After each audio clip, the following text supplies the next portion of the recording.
What's up, everybody? So, kind of cutting it close tonight. We went out to eat, and I know a lot of people were always talking about what's your favorite drink. My favorite drink, I've said this before, my all-time favorite drink is a Bloody Mary. Um, a lot of people get on me for this. They tell me that it's a girl's drink. However, whenever I ask them if they can drink one, they cannot.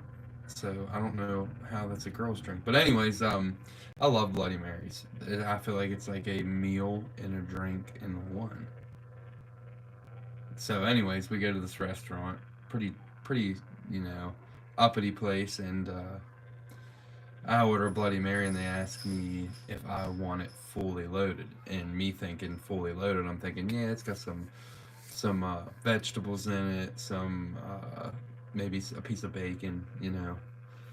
No, they bring me out like a half gallon worth of Bloody Mary. And it being $20, I drank the whole thing. So here we are. Um, but yeah, that's why we're a little late on the auction. And really good food though, super good food. It was excellent. If anybody's around the area of Berkeley Springs, West Virginia, definitely try out the Canary. It is amazing. The food was great. But anyways, I'm gonna go and kind of finish setting up here.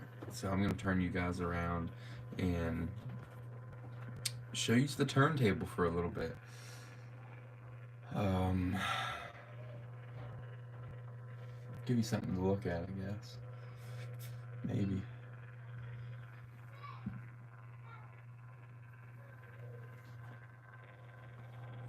Evie's a really nice Savannah, Georgia soda bottle to look at while I go and grab a couple more bottles.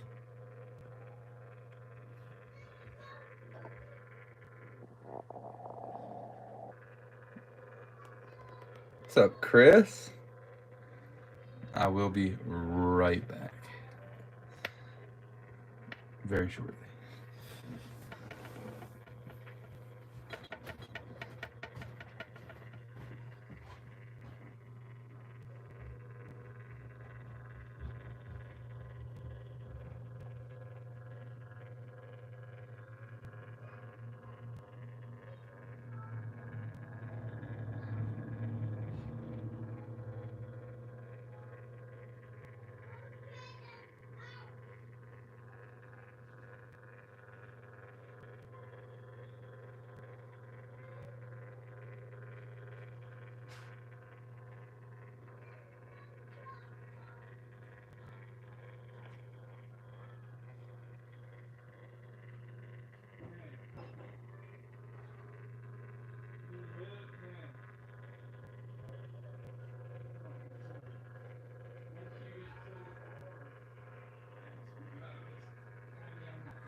Alright.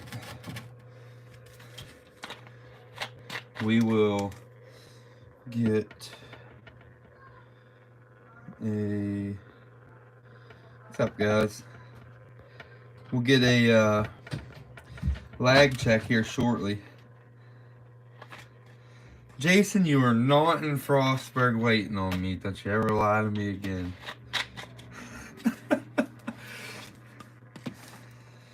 Don't you be getting my hopes up like that. I'll end the auction right now and we'll dig a night privy.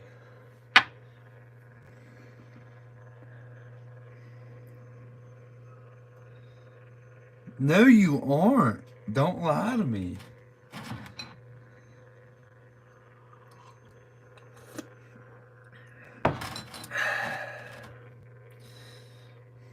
Jason, I know you're not at that hotel.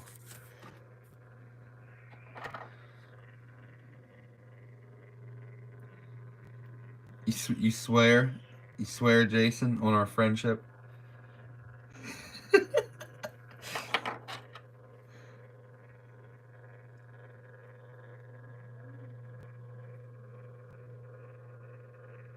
Uh-huh. I see what you're doing now.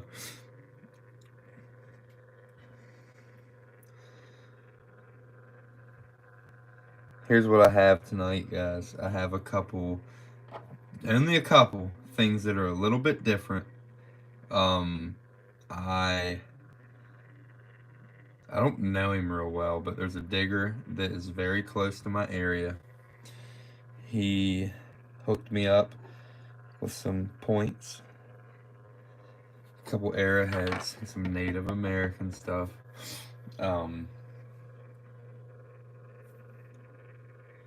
You are not, Jason, and if you are, why didn't you tell me you were coming?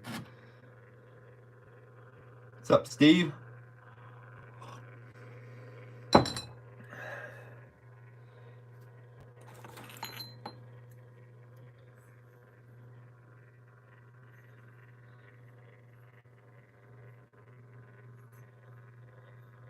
Kuh.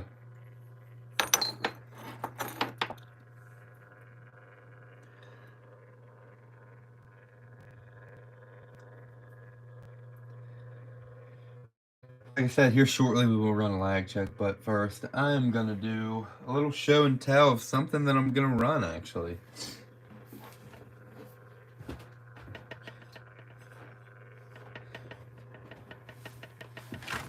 So, you are not, Jason. You're lying to me. You're totally lying to me. So, the other day at the dump, actually, was it yesterday? Was it yesterday, Chris? I've gotten my days mixed up. We've been out at the dump so much that I don't even know what day it is. But, yesterday, we headed out to the dump. It would have been day 3 this week digging the dump. We dug some really, really nice bottles. Chris dug a hammer local Hutchinson soda. Nice Cumberland, Maryland Hutchinson soda. Super rare. I've seen 4, 5 ever. Never dug one. You know, I've been digging this area for 8 years. Chris kind of just recently started digging with me about, I don't know, probably, the beginning of summer, Chris? Something like that. And he's already dug a bottle that I've never even dug. I've dug pieces of it. Super incredibly rare bottle. And then I ended up digging a real nice druggist out of West Virginia. And this green pickle. This like mint green, teal, 1870s. Could even be late 60s rolled lip. You can see the rolled lip. Beautiful color on this thing. Now this came out of a turn of the century dump, guys. turn of the century dump on this pickle. It is an absolutely incredible color. Oh, Jason, I know you love them SCA in color. Jason loves the SCA in color, guys. But, yeah, for real though, crazy. Out of a turn of the century dump. And what's crazier is I remember about 5 minutes prior to me pulling this bottle,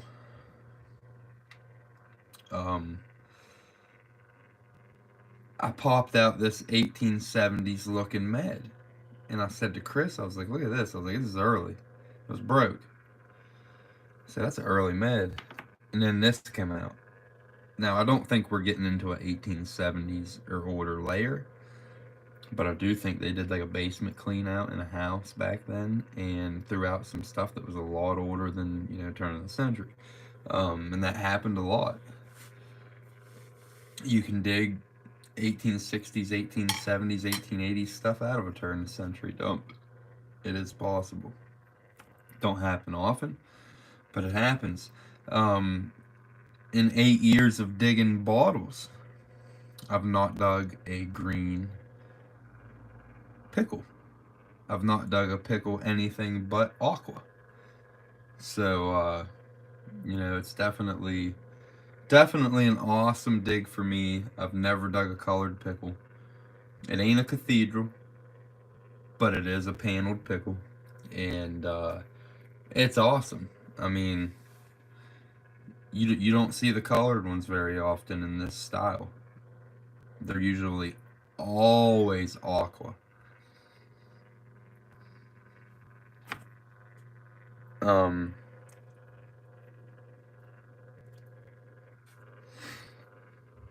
Let's see here. We're not going to start with this one. I know Jason's extremely excited to start with this one, but we're not gonna. First, we're gonna do a lag check. Here in a second. Once I get myself super situated.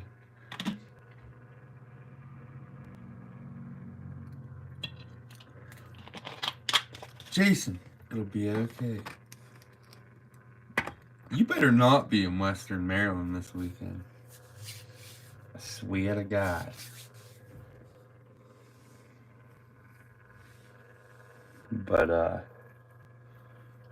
I thought we were coming to Kentucky, bro. I thought we were coming out there, yo. I mean, I don't mind. You're welcome here whenever you want.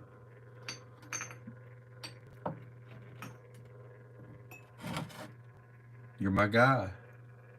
My cuz. You're lying to me again. Brothers don't lie to each other.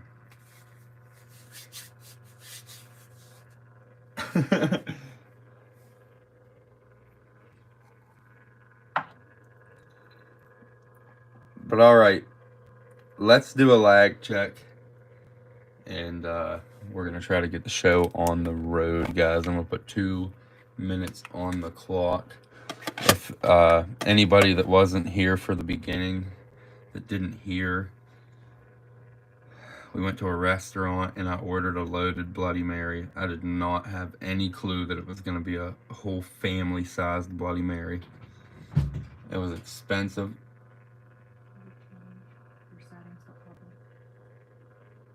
Are they not public? On this?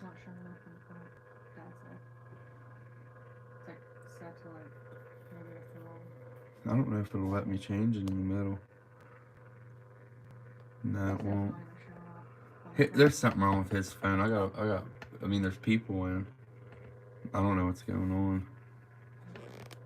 Did the auction come up for everybody fine on their feed?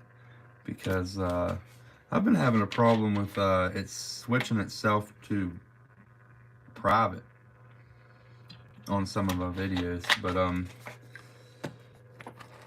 as long as it's coming up for everybody, I think. I don't know what's going on. But I know for a fact if you're subscribed to the channel, it should come up. All right, that's what I thought. I thought it was good. But anyways, I'm gonna pull this out. Actually, we're gonna pull this to the side, and we're gonna do a lag check here. Turn this turntable off. But anyways, we went to a restaurant to eat, and my favorite drink is a Bloody Mary. Now,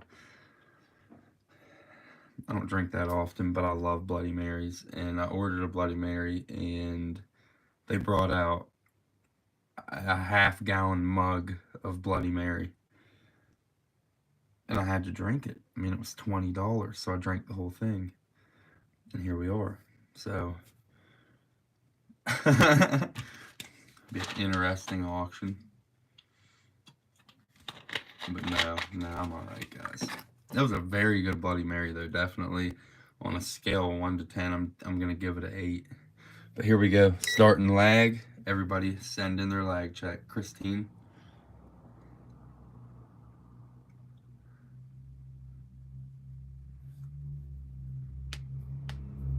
Lee. D Spud. Chris. John. Kara. Christine. John. Steve. Corey Doc. Mike. Chris. Chris is getting that lag down. He's ready to battle D Spud.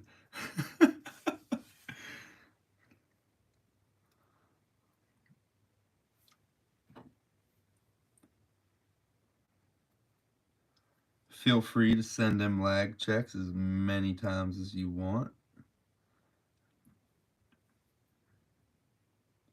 Chris.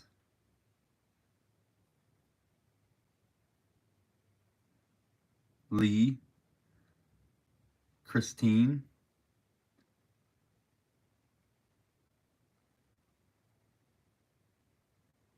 Valerie.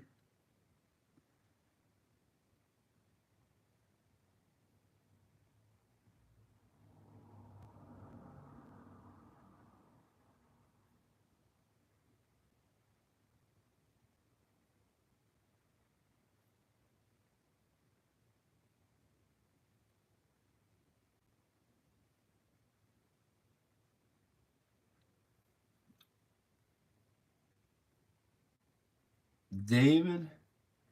Mine is, let me look here. Mine's about 11 seconds right now.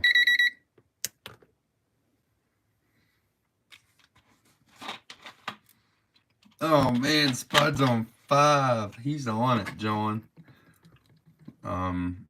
So like I said, I have a couple Native American points tonight that I am gonna run. They are from the Appalachian Mountains, and I'm not 100% sure on the dates. I don't know how to date them. I'm thinking he told me woodland, maybe something like that. So like 4,000 years old, something like that. We are. Let's do it. Let's get the first bottle rolling. All right, so bottle number 1. Let me get these pulled out of the way. Bottle number 1. We have a Larkin. Reset this clock real quick. We have a Larkin with the monogram from Buffalo, New York. It is blown in mold. It bubbles all through it. No damage at all. This came out of the preview you guys saw in the last video. And we're going to throw... actually, you know what? I'm pretty sure I have a smaller Larkin I can throw in with this if I can find it.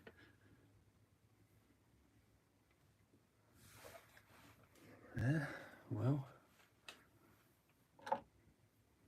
Instead, we're going to throw this in with it.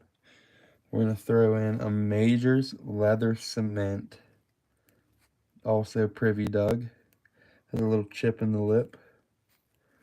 Blown in mold. Both of these bottles around turn of the century, 1890s. And we're going to run a marble on each of them.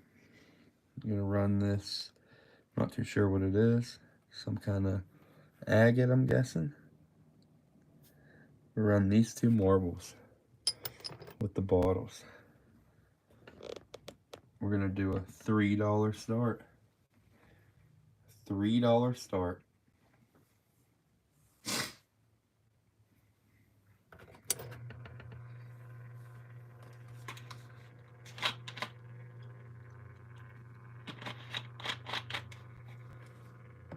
Lee's at 3, starting the clock. Clock is ripping.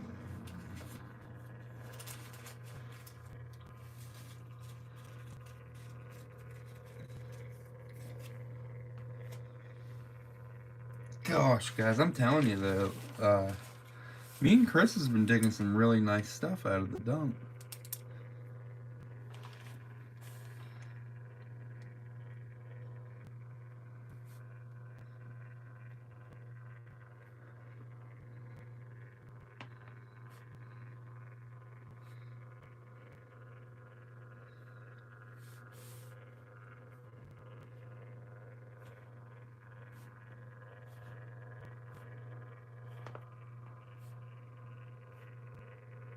Need 4 more. 4 more on the Majors. Oh, Spud's at 5. Spud got the first bid in at 5. He's even ahead of me. Need 6 or more, guys. 4, 3, 2, 1, 0. That was Spud at 5. Daggone, Spud. I think this dude's like in the future somewhere. He's just too good. That was Spud at 5. Or no, were you saying that your lag's 5? I don't know what's going on here. Alright. That was Chris at 4 then. Chris at 4.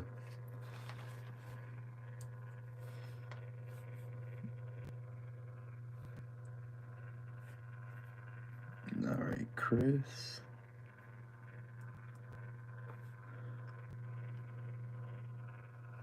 Alright. There we go. I'm all by myself right now too, guys, so bear with me.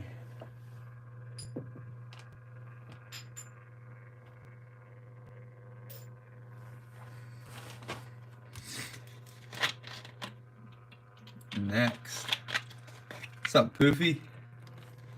Alright, here's a nice one. I never did any research on this milk, so I know absolutely nothing about it except for it came out of a turn of the century dump. And you got anybody that digs bottles or collects milk bottles knows that a milk bottle that comes out of a turn of the century dump's normally pretty tough to find because the earlier milks are what you want.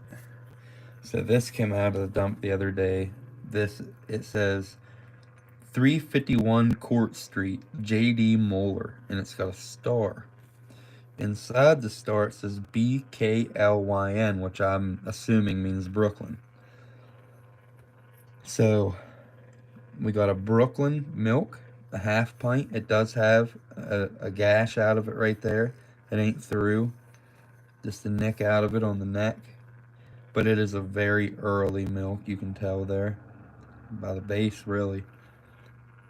Probably just missed being a tin top. I know nothing about it. It could be super crazy rare. I have no clue.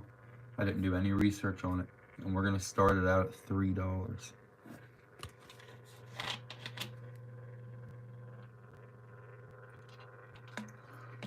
$3 start.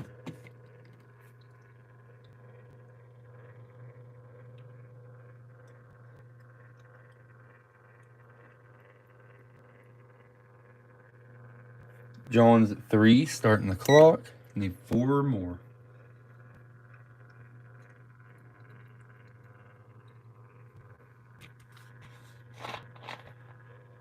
Lee's at 4, need 5.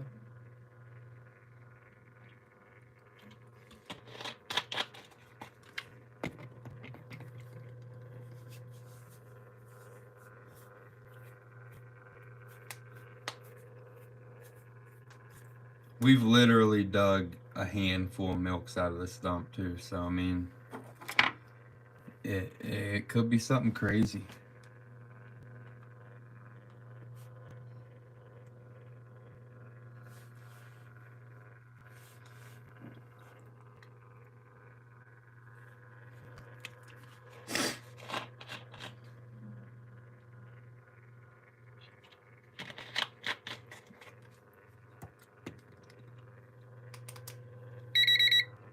On lag.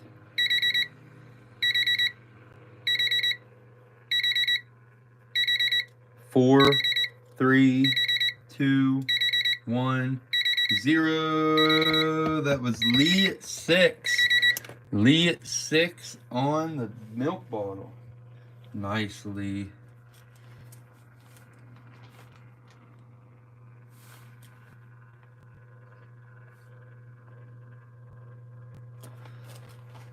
All right.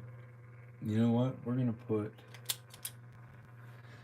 put another early milk bottle up, but this one here is local. Here we have a TriState Sanitary Milk Company out of Cumberland, Maryland. It's actually dated on the base. Something of 1914. Date of 1914. Travis Bottling Works. You can see right there with the triangle and the dime, or the triangle and the T. 1 pint. No damage at all. This is probably the cleanest milk that's ever come out of this dump. They're usually always damaged or something's wrong with them. Back then, there was a big competition between dairy companies, and they would break their bottles just to make sure that another dairy company didn't get it in their hands and use it. Big competition. I mean, there was a ton of dairy farms, and I know just in our area, there's well over 100. You know, there was well over 100 in like a 30-year span. So a lot of competition. And like I said, they would break each other's bottles. So you get into the dump, the top of these bottles will be knocked off. They'd just knock the top of them off just so nobody else could use them. What's up, Josh? And so, you know, they're normally broke. But, you know, and every dump's different. Some dumps you get into, they're not broke.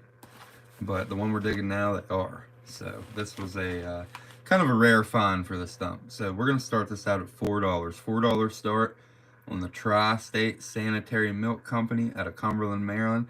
Dated milk. It's dated 1914. Nice early milk bottle. It will turn purple in the sun if you leave it out in the sun. We got 4.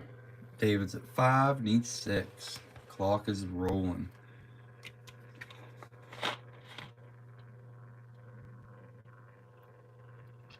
John's at 6. Needs 7.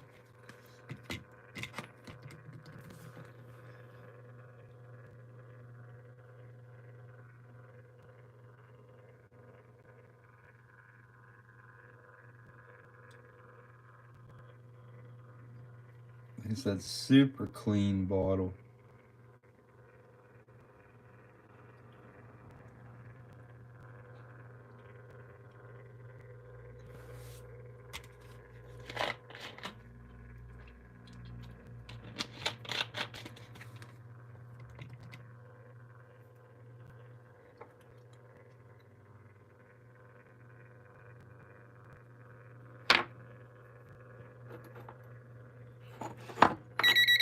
On lag time.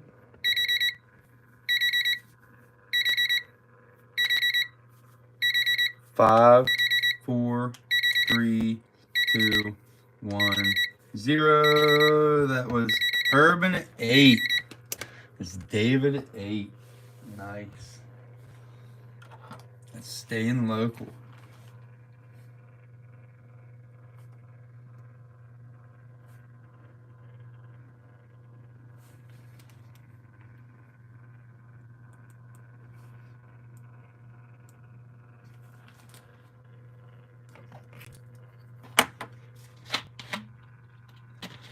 earliest known dairy I know of that is not local is the Walker Gordon laboratory bottles. They come in a few different styles. They usually sell for hundreds, if not over $1,000, depending on which one you have. I actually have one right. Toral or of a crate of milks. There it is. Walker Gordon Laboratory is a blown in mold, as you can see here. Blown in mold. This would have been a tin top milk bottle. It does have a crack right here, but that right there is a super early bottle. I'd say 1900, possibly late 1890s. They usually sell for ridiculous amounts of money, depending on which one you have. Once again, there's one, I'm pretty sure, there's one with a guy milking a cow on it, and that's the one that everybody wants, which I don't blame them because it's a ridiculously cool milk bottle. But there's a lot. I mean, there's dairies out of Ohio that are super early. A lot of tin tops up that way. Up north, you get a lot of tin top bottles, and they can date back pretty far. You know what? I'm going to run the Walker Gordon. What, a Walker Gordon, John? With the guy milking the cow? I'm going to go ahead and run this Walker Gordon. It does have a crack, but this is a blown in mold milk. Real early. You know what we're going to start it out at? Let's start out at 15 bucks. $15 start on this Walker Gordon. Like I said, they can sell. I've seen them sell pretty high before. Like this one? Huh. That's strange. John says 20. Starting the clock. Need 21 or more. eBay's funny sometimes. eBay's funny sometimes, you know. I'll tell you what. There's a squat soda out of Cumberland here local. It's green. It is it's called a Quartz and Wickard. It has a square slug plate iron panel. It's absolutely beautiful. There's about 3 known whole examples. One sold on eBay for $42. $42. Now, here locally, in an auction, one brought $1,200. So, I mean, eBay's it's a funny thing sometimes. I think it all depends on who's looking at it, you know, at the right time.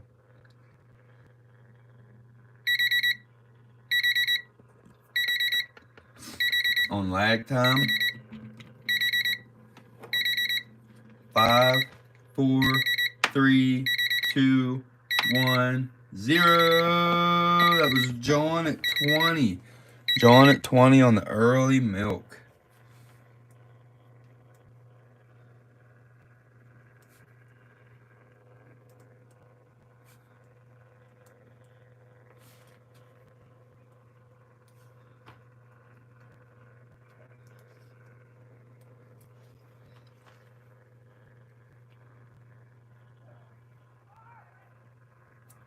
No, the one that sold for $1,200 was a squat soda out of Cumberland.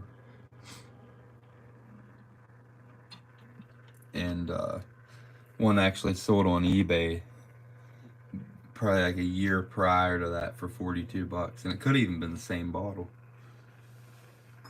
I'm not even 100% sure. But it's a super rare squat. We've dug them broke out of some pawnware pits and never a whole one. I mean, it's definitely a grail bottle for me. It's one of them bottles I just absolutely love to dig.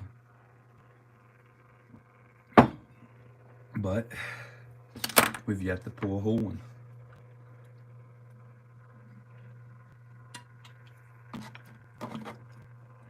All right, next.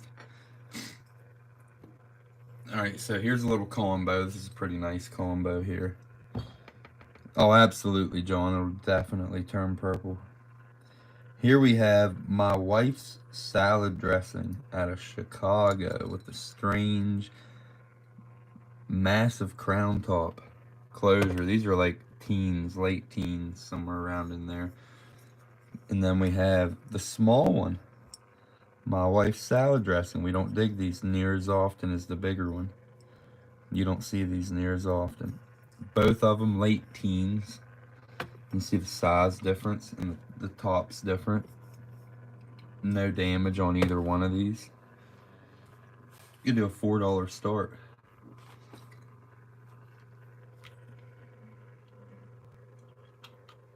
My wife's salad dressing combo.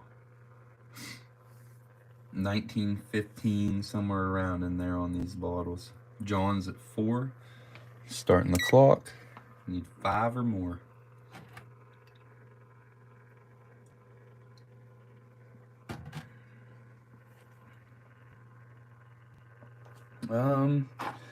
Crap. I don't know where my tape measure's at. I know I had it up here. I'm gonna say height on number 1 is about 6 to 7 inches, and then the second one's close to 8.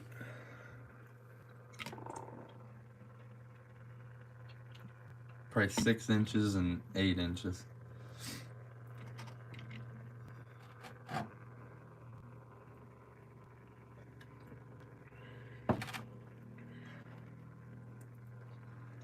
Comparison to a pen right here.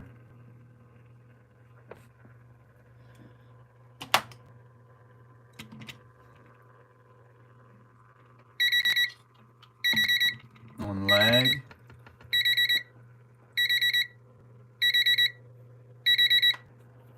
Five, 4, 3, 2, 1, 0. That was Chris at 5. Chris at 5 on the My Wife's salad dressing bottles.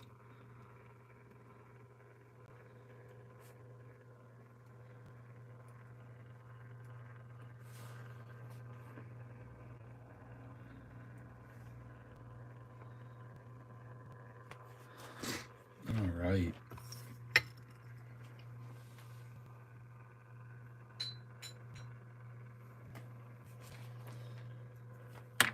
Next.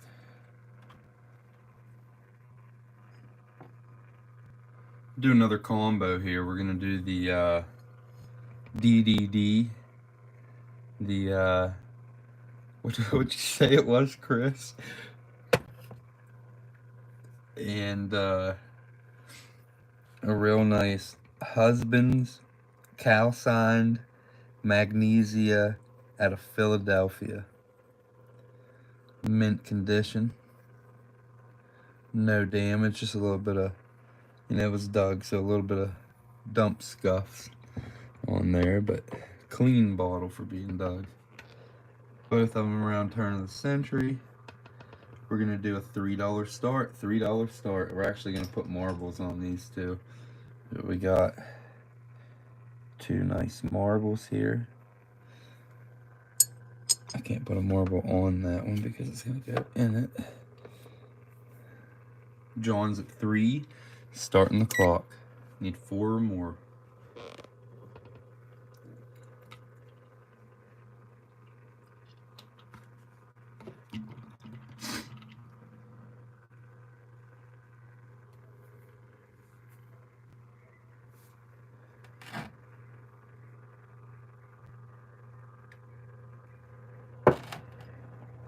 Lag Mike.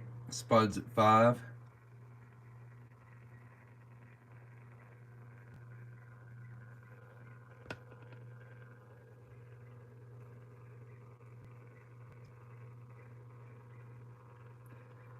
Lee, I know a lot when it comes to your heavy hitters. Yeah, I know a good bit.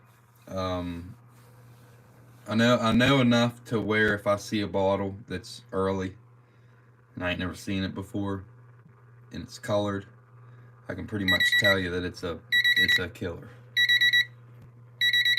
On lag, 5, 4, 3, 2, 1, 0. That was Urban. You were just out. You were just barely out. That was that was D Spud at 8. D Spud at 8 on the combo.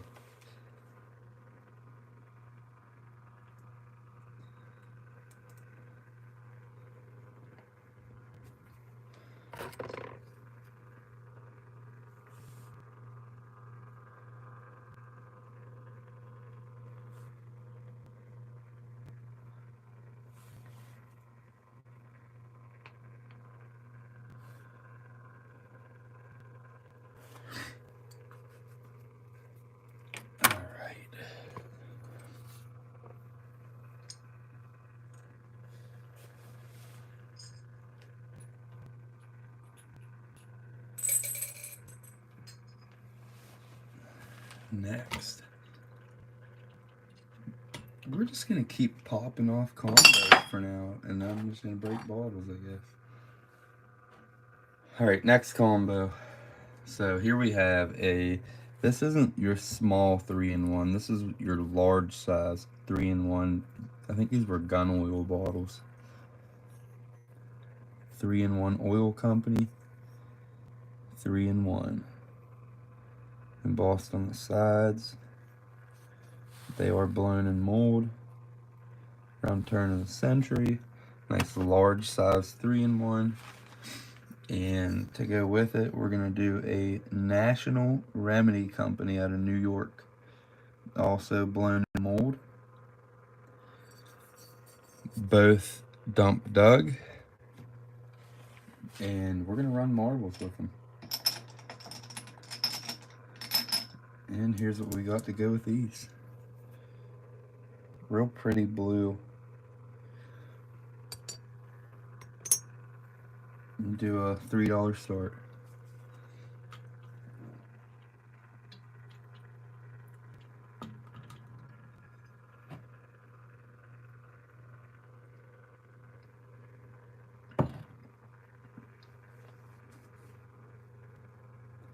John's at 4, starting the clock.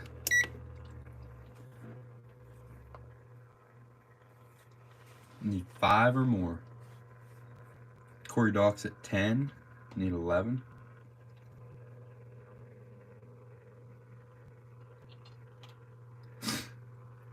Nice, Mike. I wish I had your knowledge on marbles. There's just so many bottles out there. My brain's so full of bottles that it's hard to get these marbles down for some reason. But I do have some big... What's up, Matt? I do have some big marble lots again. We're gonna run some big old marble lots tonight.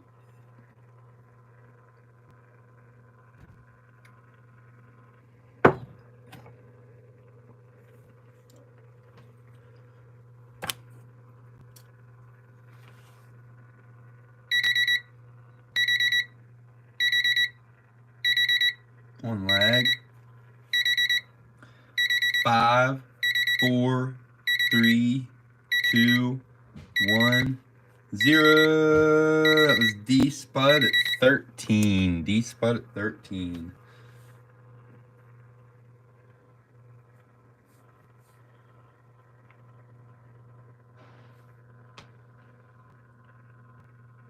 Nice.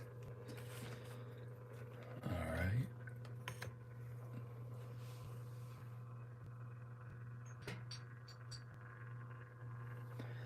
Next, let's see here. What do I got? All right, here's an interesting one. It is really hazy, but really cool bottle. I'm gonna run it with a really cool Larkin too. So here we have a Dump Dug. It says Larkin Soap Company, Buffalo, New York. Nice little blown and mold bottle. Little tiny bottle too. Larkin Soap Company, Buffalo, New York. And with that, you can see this bottle's just tiny. With that bottle, we're gonna run this little cobalt that I've just recently dug out of the dump. It is blown in mold. And on the base, it says J&J.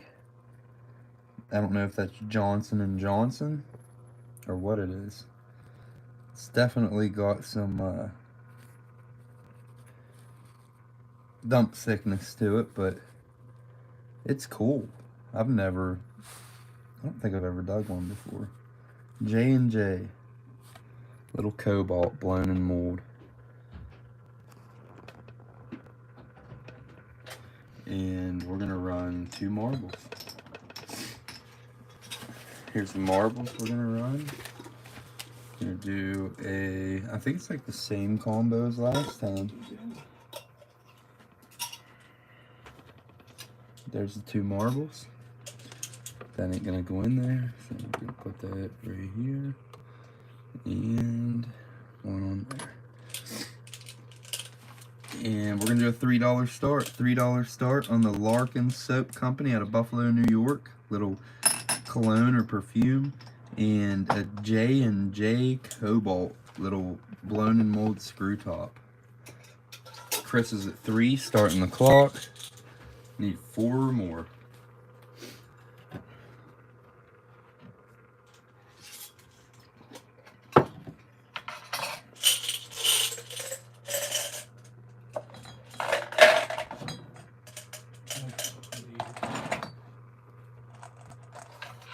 They probably do glow. What's that?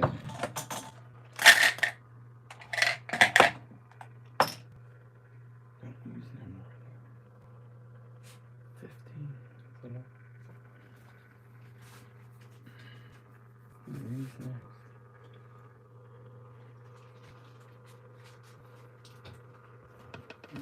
15. Need 5 or more.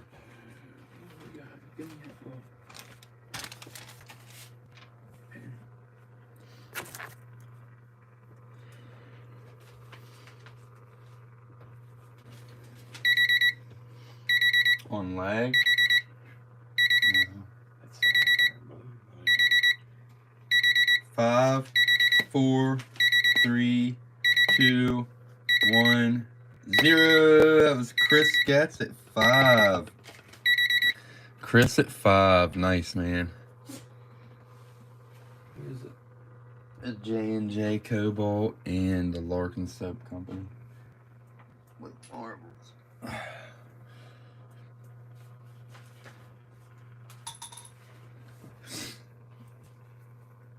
All right, let's keep getting it. What we got here? No. All right, we're gonna run this one by itself. I guess it's a little bigger. Here we have a nice clean, except for that little mark on the inside. It says the Stock Company out of Baltimore, Maryland. This is a whiskey bottle.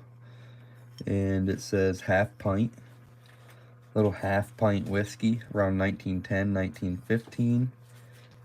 Super clean other than that little bit of stuff inside there. The Stock Company out of Baltimore, Maryland, half pint whiskey bottle. And we're gonna run a marble with it here.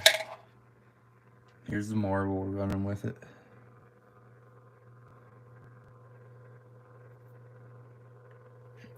Nice looking marble. I'm afraid to put it in there. Let's do a $3 start. $3 start.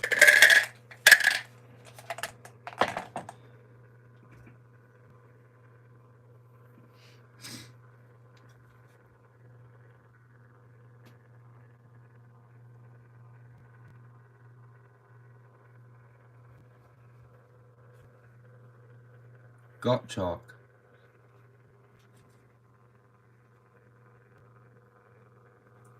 Urban's at 3, starting the clock. Need 4 more.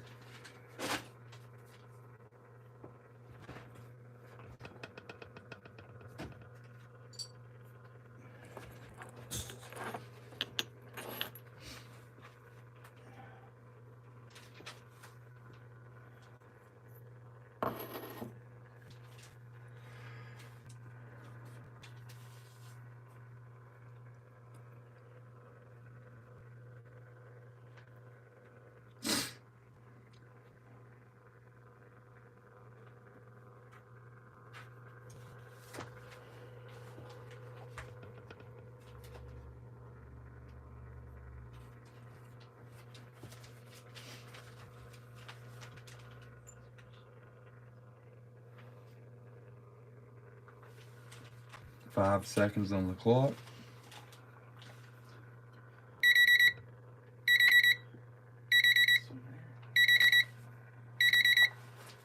5, 4, 3, 2, 1, 0. That was Urban at 3. Urban at 3.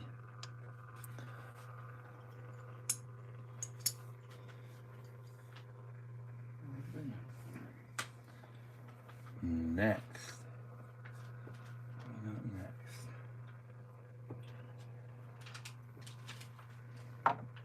Gonna run a lot of 3.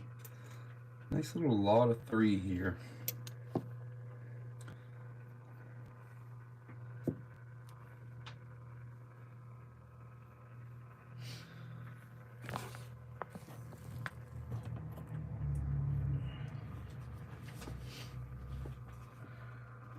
Oh geez, Christine, that's awesome. I hope you win it. Check out this little guy. Have no clue what this is. No embossing, unfortunately. It was Privy Doug. I don't know if it's like a little snuff or what it is. Blown in mold. Around 1890s, turn of the century. It's bottle number 1. Bottle number 2. This little ink. It is embossed on the base. It says, I'm going to have to look real close at this. It says Ritter Dental Manufacturing Company, Rochester, New York, is what it says. The Ritter Dental Manufacturing Company, Rochester, New York. So this is a dental bottle. It does have a lip chip. Bottle number 2. And then bottle number 3. Super fancy little perfume or something. You can see it is like a, I don't remember what kind of pommel that's called, but does have a crack right there in the lip. Super fancy turn of the century bottle. And we are gonna run a marble on each one of those. $3 start. $3 start.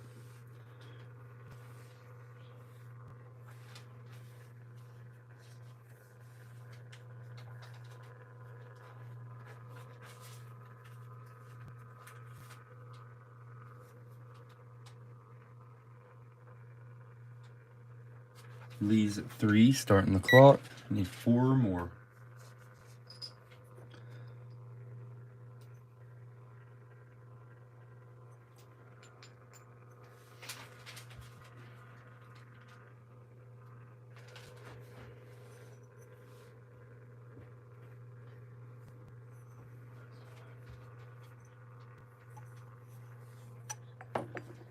Christine's at 7, need 8.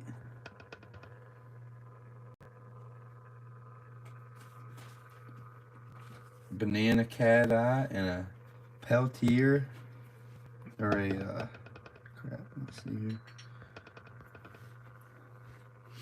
Banana cat eye and an acro moss patch.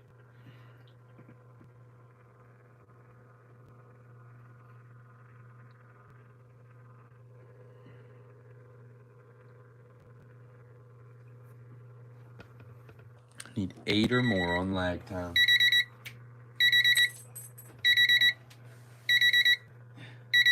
5, 4, 3, 2, 1, 0. Nice. That was Christine at 7. Christine at 7 on the call on the 3 smalls. Next.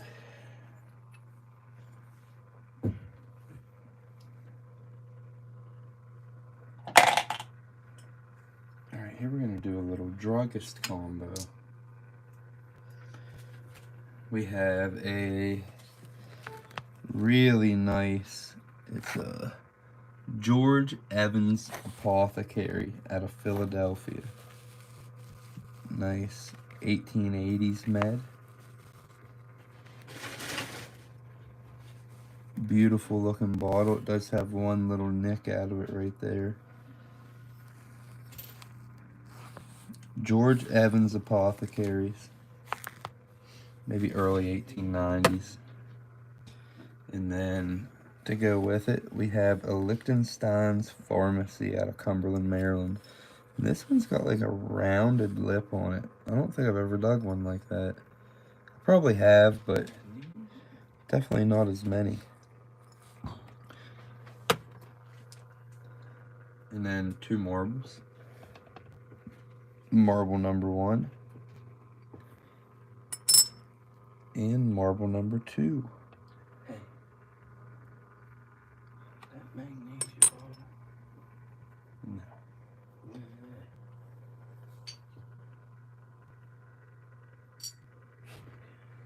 Where are they? Right there. Oh, $3, or not $3, $10 start on this one. $10 start. Because this druggist bottle right here alone is probably worth $10. Easy. $10 start.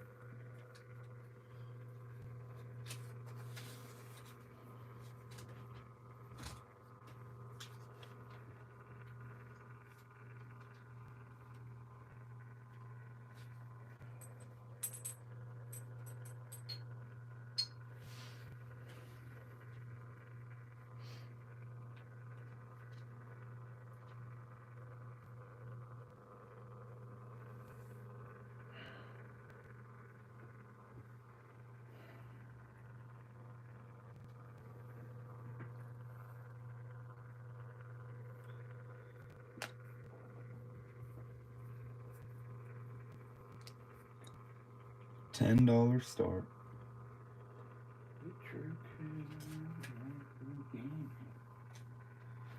Not gonna run a ton of bottles tonight, guys, but try to get a few off.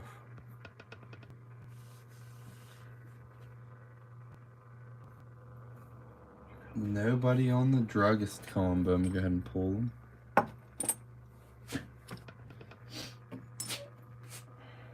And we're gonna run another combo. Here's the next combo. We have a Scott's emulsion. It says cod liver oil with lime and soda. This is a 1920s bottle. Pry top. Has the old boy carrying the cod over his shoulder. Kind of looks like an alien. Look at him. And then also a nice dump dug. It says the Great Atlantic and Pacific Tea Company out of New York, and this is one of the earlier aqua variations. It's got a strange bubble, something going on right there. It's real weird.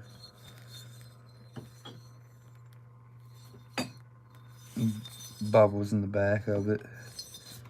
Nice tall one too. Bigger version of that bottle. Get a $5 start.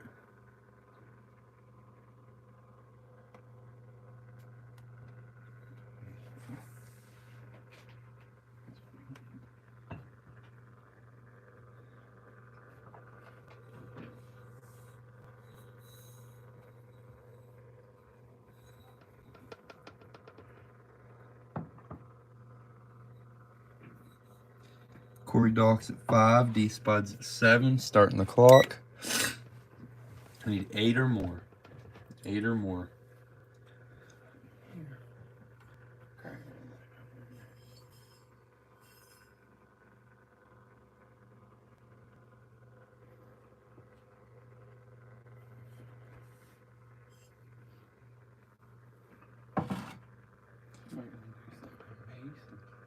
Spuds at 11, need 12.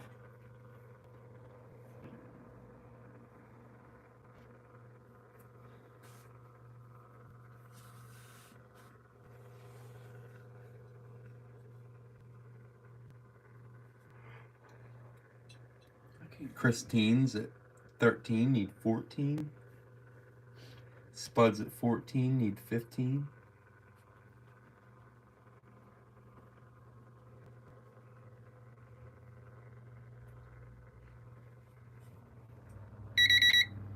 On lag.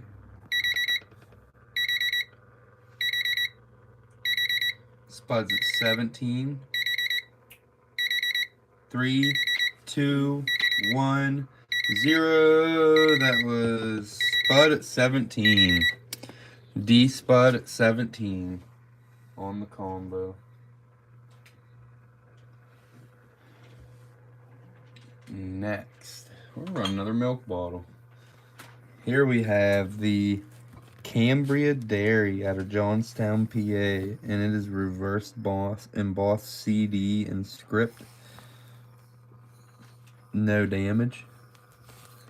There's your base. There's a star, a 6-point star on the base.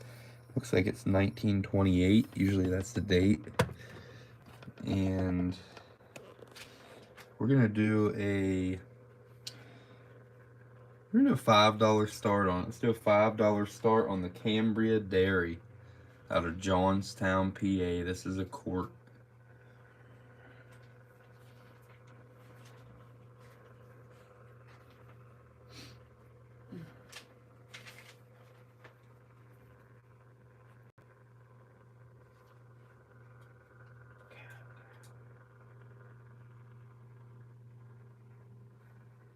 You're in the time to shut that door. She got knocking them bottles over.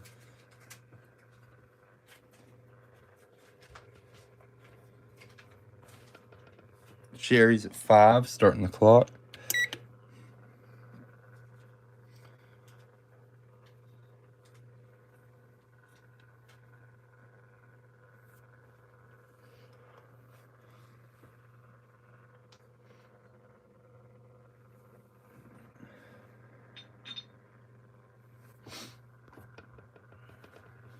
Need 6 or more.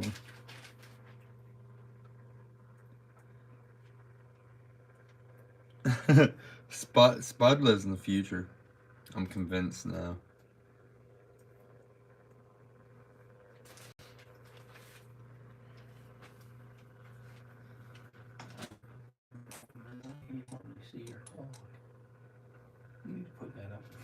It's only whenever I have a big bottle up though.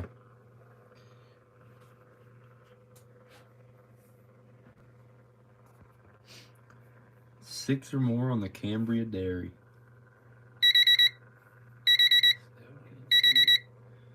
On lag. 4, 3, 2, 1, 0. That was Sherry Morgan at 5 on the Cambria Dairy. Nice, Sherry. Nice snag. All right. Let's go ahead and run us a mason jar. And what's cool about this one is you'll see it in the video coming up tomorrow. New video tomorrow, guys. So here we are. Just dug. Literally just dug yesterday. Here we have a Mason's patent, November 30th, 1858, Hero Cross. Nice CFJ patent. It says patent November 26th, 1867 on the base. No damage. Came out of the dump. Not a flake at all on the ground lip. I mean, it's just superb. The only damage is that little tiny nick right there on the threads. No damage on this ground lip though, which I was very, very surprised by, because you know, normally when you dig a half-gallon jar out of a dump, there's something always wrong with it. But something always wrong with that ground lip. But it looks good. We're gonna do a $10 start. $10 start on the Mason's patent, November 30th, 1858, Hero Cross, big ol' half-gallon. $10 start. Corey Docks at 10, starting the clock. Where's your next one? No. Not comboing them.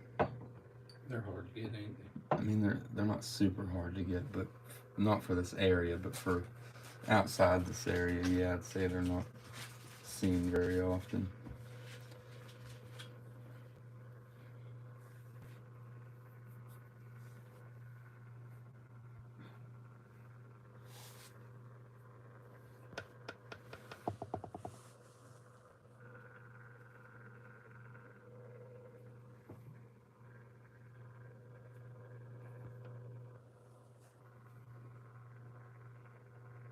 No, I still can't see that. Heck yes, bud. Green medicine bottles are probably. I like green better than I like cobalt. I see cobalt more than I see green That clock in medicines. up in front. On lag, 5. 4, 3, 2, 1, 0. That was Corey Dock at 10 on the Mason's patent.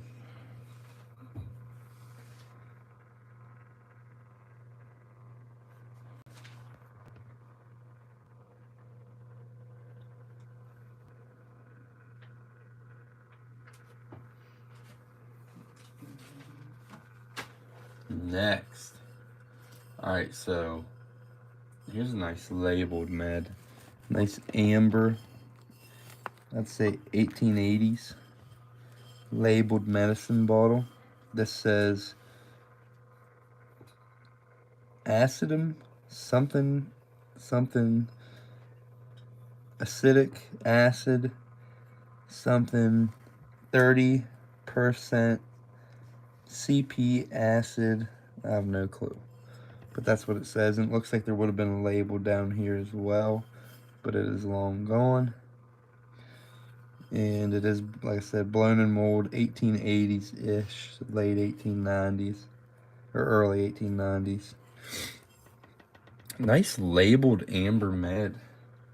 Still has a good bit of the top label there. Do a $5 start.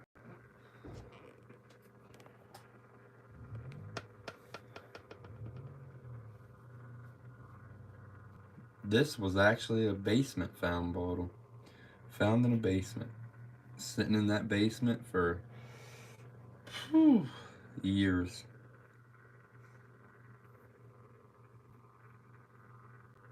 $5 start. It's labeled amber med. 1880s, 1890s.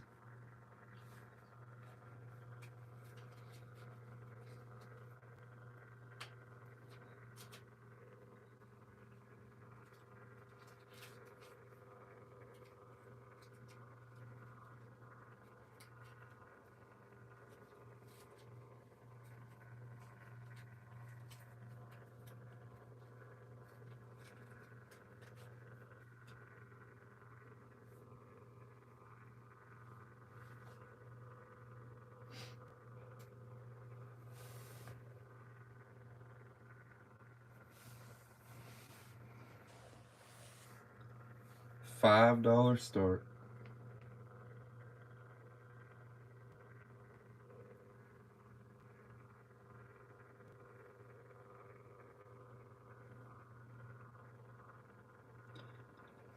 Steve, yeah, I have them every Friday. Every Friday. My buddy James from the Copper Poppers runs one Friday a month, and from here on out, I'm gonna try to not run that Friday to help him out. Because if we both run, then we have a lot of the same people in our auctions. So since he only runs once a month, I figured I'm not gonna try to monopolize the auction scene, like somebody does. But I'm gonna be fair with everybody, and I'm not selfish or anything like that. So we're gonna do three Fridays a month, and like I said, I'm gonna leave the one Friday for James and Copper Poppers to do their thing. You know, that way it makes it fair. I really like the guys from Copper Poppers and Joel. I like Joel. Joel's absolutely amazing. Joel, if you guys have not checked out We're Live Jar Auctions YouTube channel, check it out. The dude is digging some crazy bottles. He's got some really early pits up there in New York, and man, the auctions are absolutely great. He runs some really high end stuff, and really good dude, really good dude. I've dug with him. Dug actually my first Cobalt Squat soda up there with him in a privy, and yeah, check it out. Check out Copper Poppers. I'm talking Mike Buck's got a new channel. Um, Gosh, I know what it's called. Now I feel bad because I can't think of anything right now. Oh shoot! Somebody help me out here.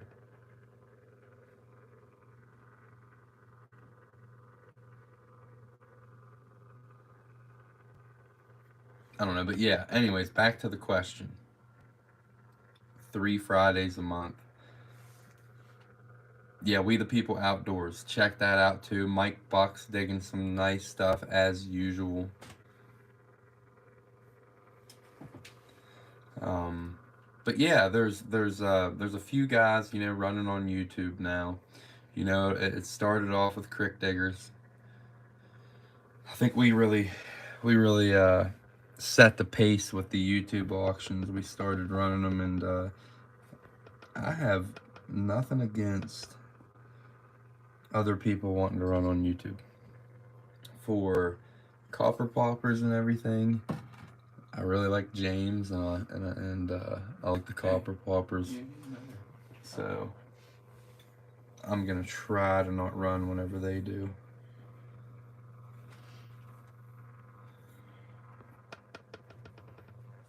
Holy crap, Christine! You're gonna have to show me what all you get out of there. Here's a I Crayon Sons out of Middletown, New York. It is early machine made, 1915. Gonna do. It is a quart. It's a big old quart soda. We're gonna do a $5 start. $5 start on the I Crayons.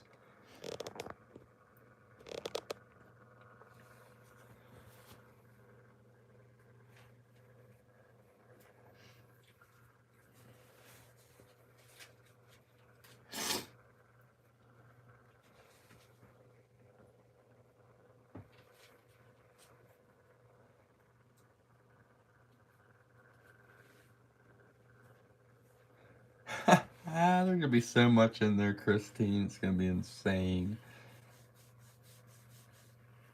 You mean you won the whole clean out for $135?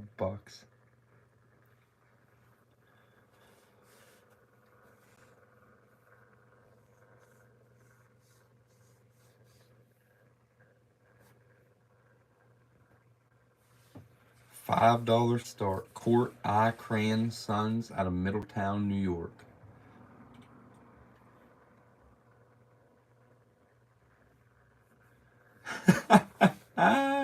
We'll have to go all the way to New York, Chris. Which I'm not opposed to that.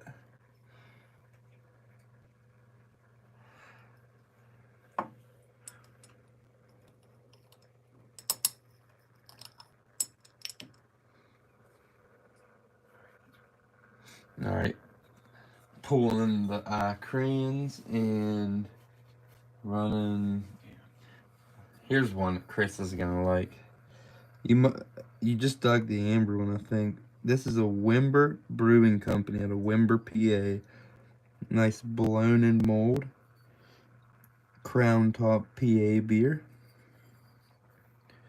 This thick base on these things. Wimber Brewing Company out of Wimber, PA. Semi-local.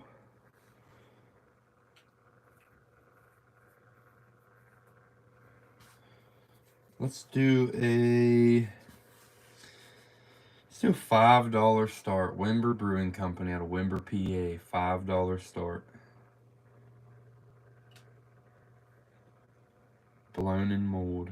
Nice little small coal mine in town. Little coal region bottles. Rich, this might have came from the school dump. I'm almost positive it came from the school dump.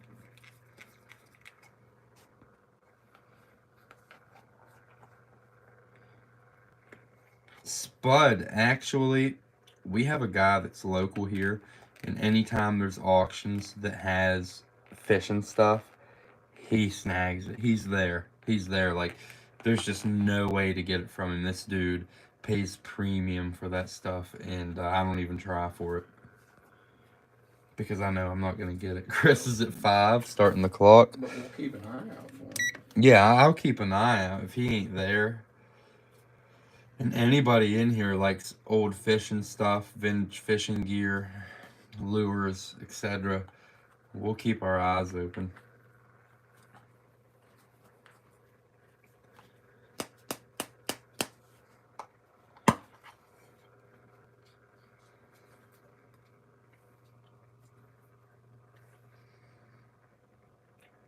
Hey guys, we don't have to run just bottles on this auction. You guys let me know what you like.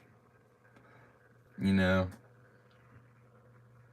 where I'm at, I'm in a super old area. We have auctions around here every weekend, so it's just got to be small enough to fit in the box. But we are mostly going to stick to bottles.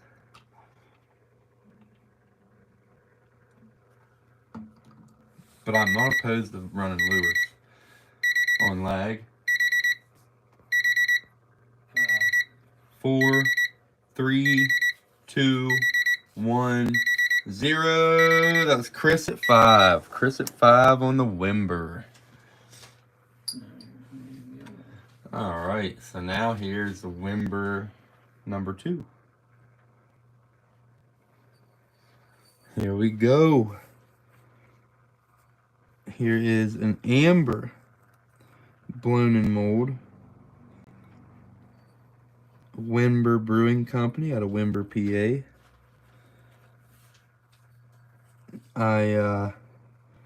Nice little bubble right there. I got up into a box in my attic and found some bottles that were dug a couple years ago, and these were in there, so I figured I'd pull them out and give them a whirl. We're going to $5 start on this one too. $5 start on the blown in mold amber Wimber Brewing Company out of Wimber, PA. Rich, we actually just dug there, what, Chris, two weeks ago? Yeah, 2 weeks ago. Something like that. Definitely a lot left to dig there, Rich. I took the probe this time and I probed around.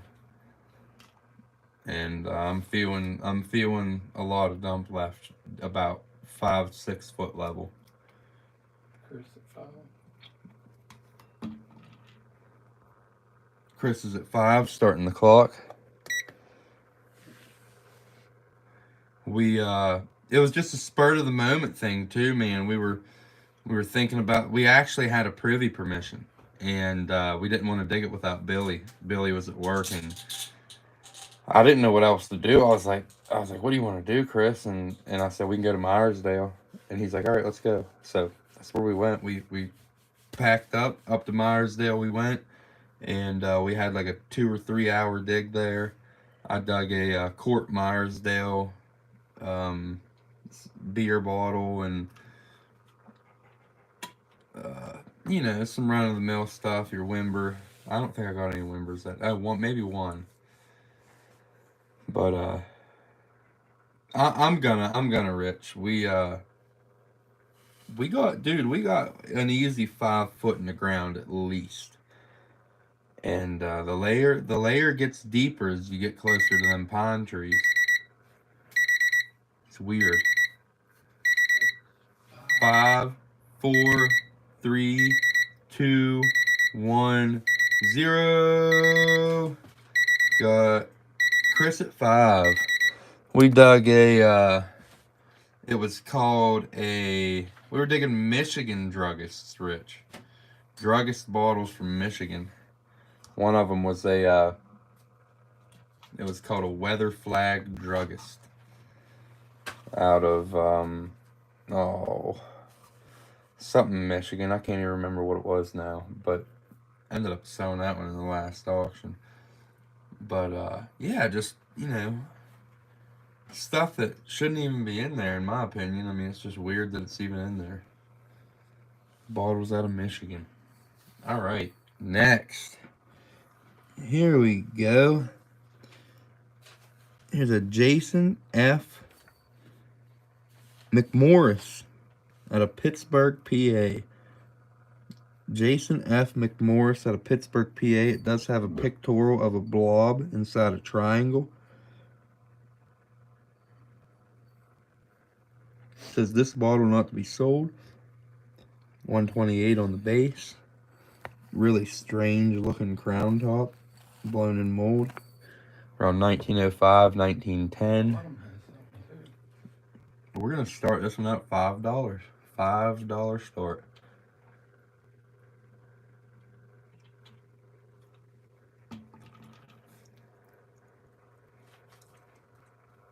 Yeah, it did, Chris. It cleaned up.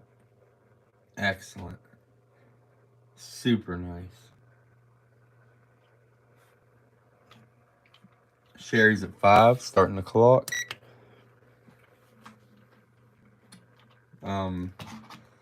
There are a lot of crazy druggists that come out of there, though.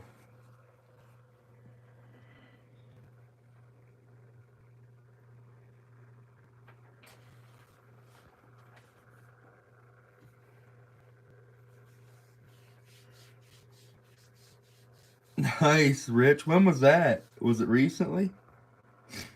Because we got down there and I dug, what was it, Chris? 4 jugs? 4 jugs, I think I dug. Right in that same spot. So, there must be a ton of jugs in there.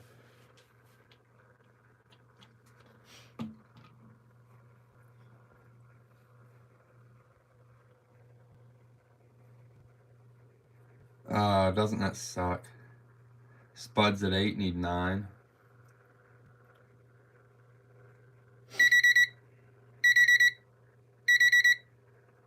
Heck yeah, Joel. Appreciate it, man. There's Joel right there, guys. 5, 4, 3, 2, 1, 0. That was D Spud at 19 on the incredible snipe. And I'm knocking the camera down. Spud sniped at 19. Nice, man. That's a great snipe you got going on there, bud. Yeah, there is a ton of slicks, and you want to know something else I noticed about that dump over there? It's a mix. It's a mix. Like sometimes you're digging bottles that are like 1930s. It's really strange how the mix of the layer goes.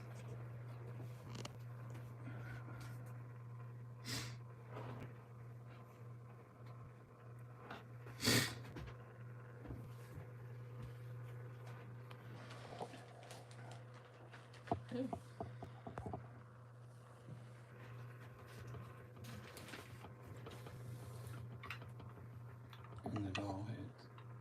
Big block. Holy cow, Christine, you got so lucky. You got so lucky on that.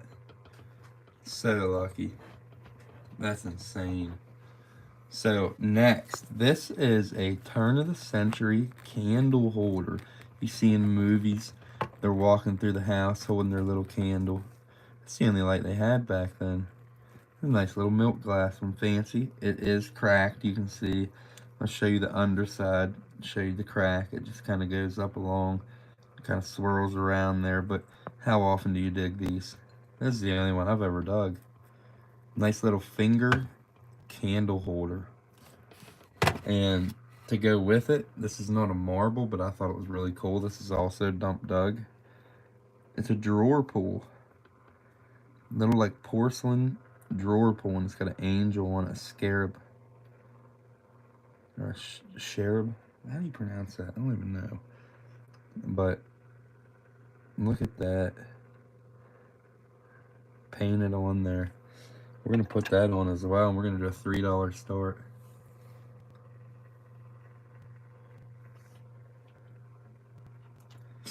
Well, shoot, Rich, if you're in next weekend, actually, we may be going somewhere. We may be traveling. I'm not 100% sure yet. Lee's at 4. Need 5. Starting the clock.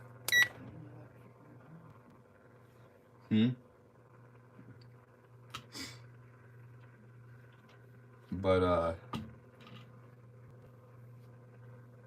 that other dump the hutches were coming out of, Rich, it's beat. It's done. It's just to the point where you can't dig it anymore. It's wet and it keeps caving in and it's dangerous and it's done. There's no more digging it. Unfortunately, because we were getting into the hutch layer.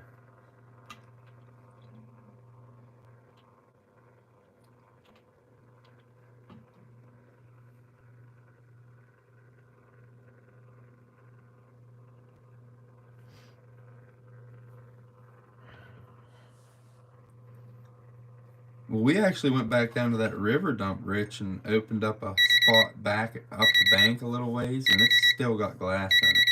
So I think it gets bigger somewhere too.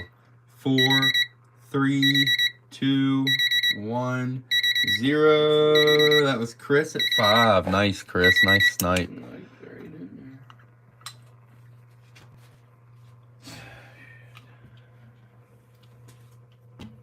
Next. Here we go. Got one of these big sealed wines. Check out that applied seal. This is it says the Fratelli Branch Molino. Nice sealed wine. Here's the top of it. It is blown in mold. Blown in mold. Sealed wine bottle. No damage. Yep, very unstable hillside. Super wet. It sucks, but yep, that's it for that. At least for now. But here we go. Let's do a $5 start.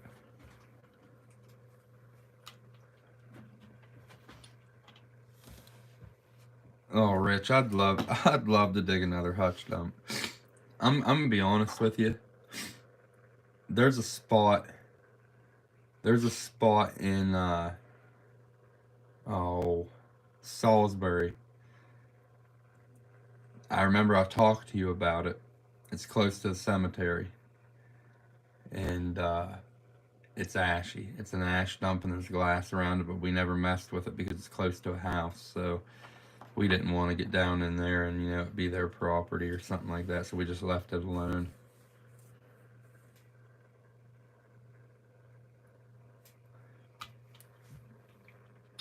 If we end up not traveling this weekend, I'll let you know. And if you're free, we'll get into something next weekend.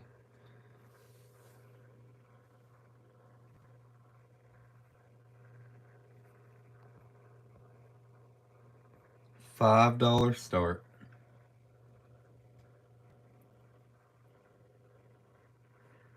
On chink think what did their ocean say? Huh? No, she's from New York. Sherry is? No. She's from PA, isn't she? Oh. Was chink? Yeah, maybe. Ocean City. Ain't it? I'm pretty sure. I don't know. I'll ask. Alright, Nobody on the sealed wine. Put it back in there. Next, we're gonna do a colorful beer bottle. So normally, when you see me run these bottles out of Cumberland that are super pretty colors, they're Germans. However, this is a Cumberland Brewing Company in a crazy color. You don't see them as often. Man, that thing is Yeah, it's real pretty. You do a $4 start. Around 1910, 1915.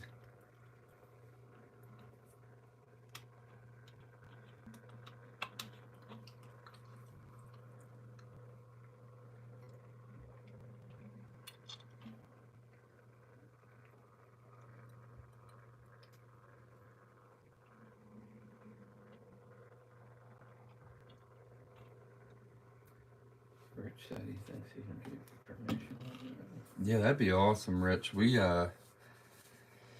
talked to a buddy that's actually probed a few yards in Myersdale, and he was unsuccessful in locating any privies at all. He's very good at probing.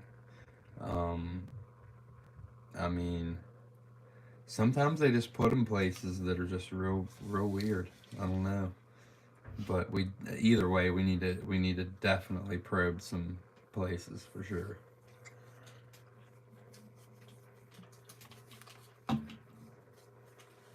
$4 start on the Cumberland Brewing Company out of Cumberland, Maryland. Super crazy color on this bottle.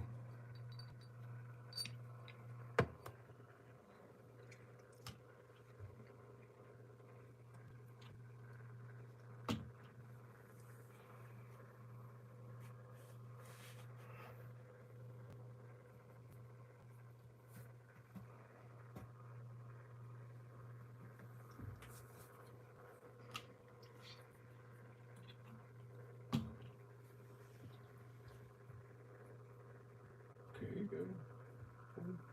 Nobody on the Cumberland pulling it. Do him, dog. Next, let's do a. All right, here's a different one. Here we have a Hagerstown Brewing Company out of Hagerstown, Maryland. This one is blown in mold. Nice blown in mold. Hagerstown Brewing Company out of Hagerstown, Maryland.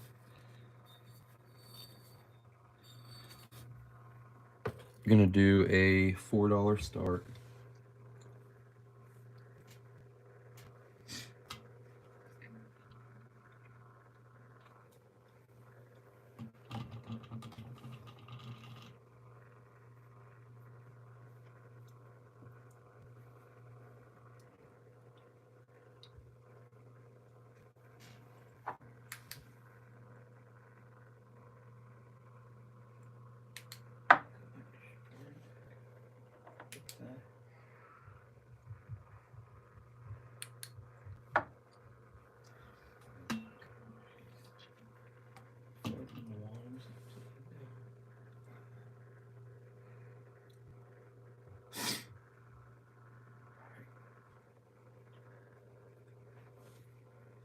Nobody on the Hagerstown.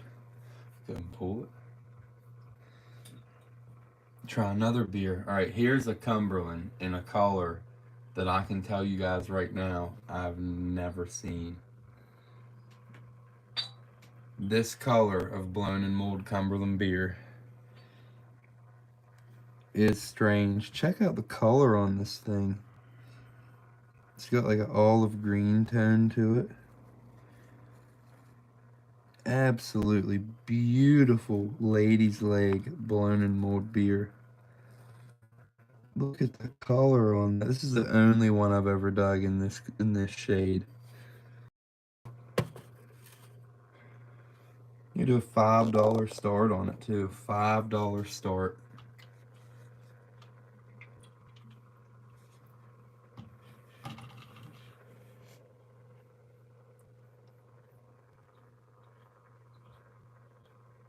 Where's Walter? Nice, Walter. You figured it out. Heck yeah, man. That's awesome.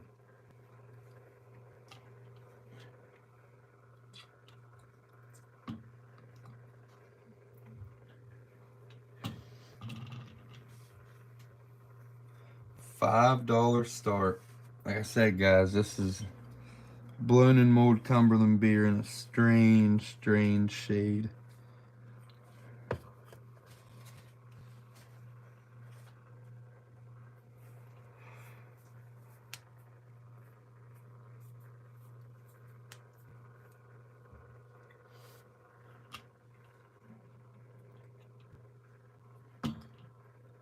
$5 start. Number one. 18.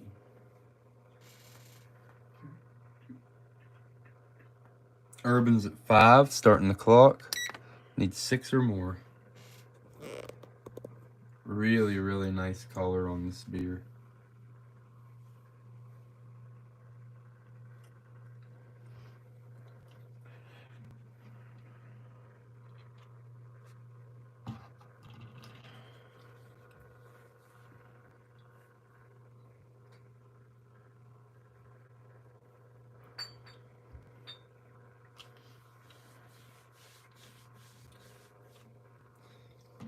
Yeah, Walter, I got a few sodas.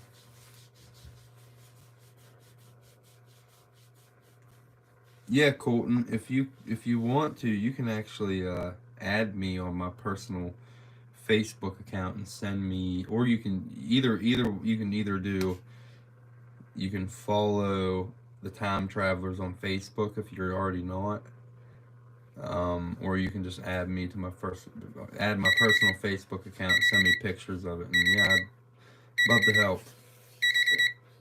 5, 4, 3, 2, 1, 0. That was Christine Mitchell on the snipe at 7. Christine Mitchell on the snipe at 7. Nice. Gonna run a soda bottle real quick. Here we have a Herring and Carpenter out of Cumberland, Maryland. Blown and mold. Just type in my name, Colton, Corey Wellings, or you can just type in the Time Travelers. Yeah, I'm from Maryland. Herring and Carpenter, Cumberland, Maryland, blown and mold soda. And we'll actually put a marble on there with it. There's the marble. Oh. Now it's inside. We're going to start it at $3. $3 start.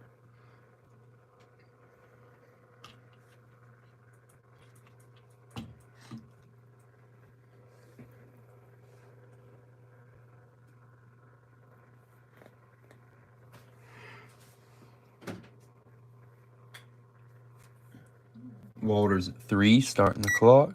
Need 4 or more. There you go, Colton. I got that. I'll as soon as the auction's over, man, I'll take a look at it and I'll shoot you a message.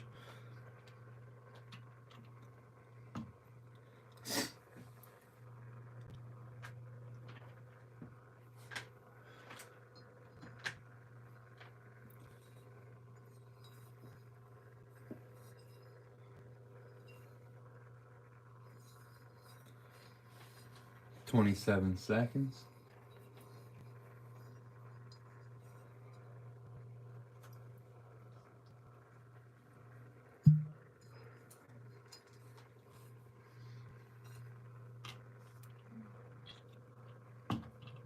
I'm going to run 30 lots tonight, guys. 30 lots tonight. You might be a little bit over 30. You got good money back there. Maybe 35. Yeah, 30. On lag. 3, 2, 1, 0. That was Walter at 3. Walter at 3.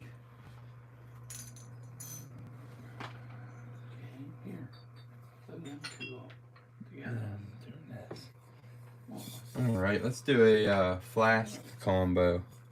Here we have a warranted flask, blown and mold,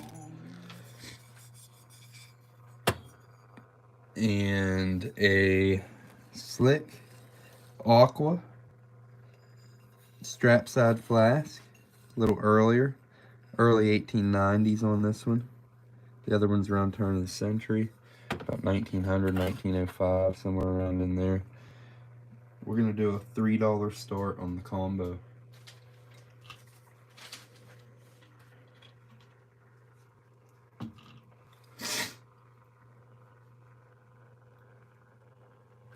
Gale's at 3, starting the clock. Need 4 or more.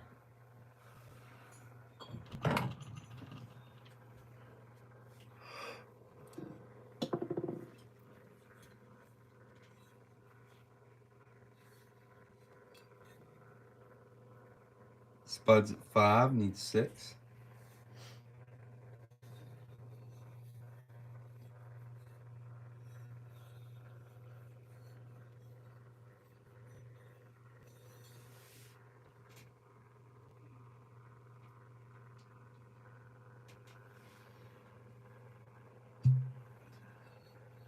People. I did. Yeah.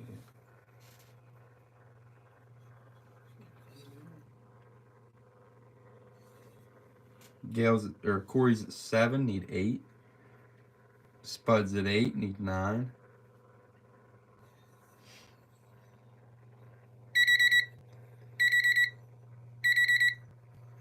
On lag. 5, 4, 3, 2, 1, 0. That was D Spud at 12. D Spud at 12 on the flask combo. Alright, next we're doing another flask combo. And this time we're going to do coffin flasks. Alright, here's number 1.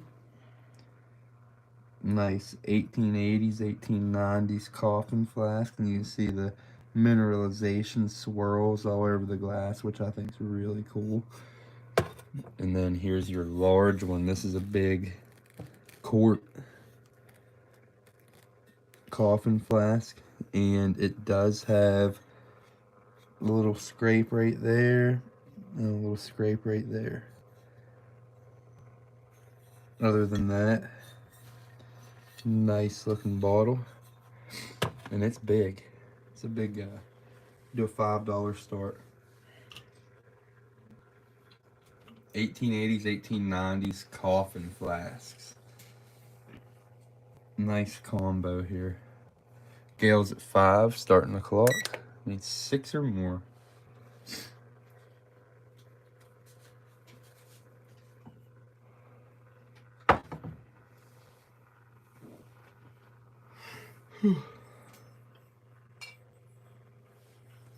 Matt, so here's the thing. I got this black light, right? I don't mean to blind y'all, but it doesn't make stuff glow.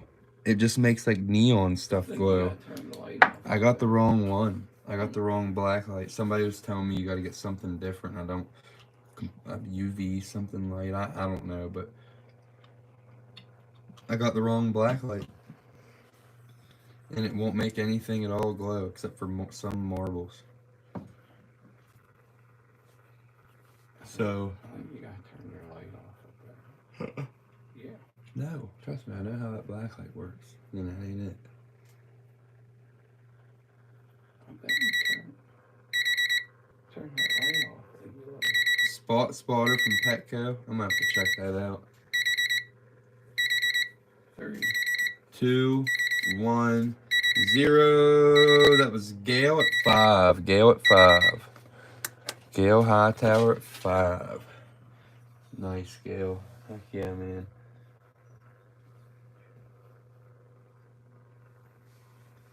Next, here we go.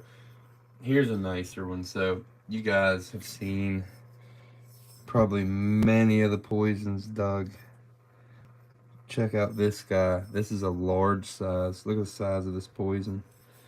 You can see in my hand, I have fairly big hands. It's a big old poison. I'd say close to 5 inches tall. Something like that. 99 or 66 on the base. It is blown in mold, and it is double embossed poison. Nice large sized amber poison. The large ones do not come out of the ground near as often. We're gonna do a $15 start on this guy. $15 start.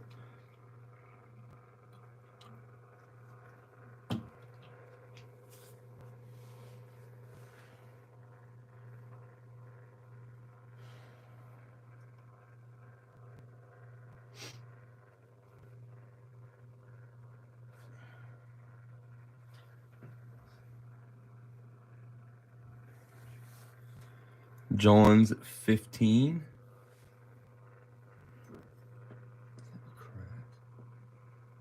I didn't even see that. Alright, guys, timeout. Timeout. We got a crack. I didn't even see it. There's a crack right there. Timeout, guys. So there is a crack in it, but it's a small crack. So we're still going to run it, but we're going to start it at $5. $5 start. $5 start, guys.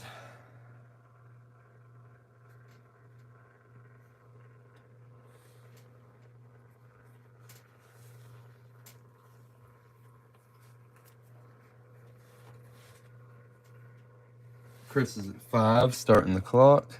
Need 6 or more. Spud's at 7, need 8. Still a tough poison bottle. You don't see the bigger ones very often. Lee's at 9, need 10.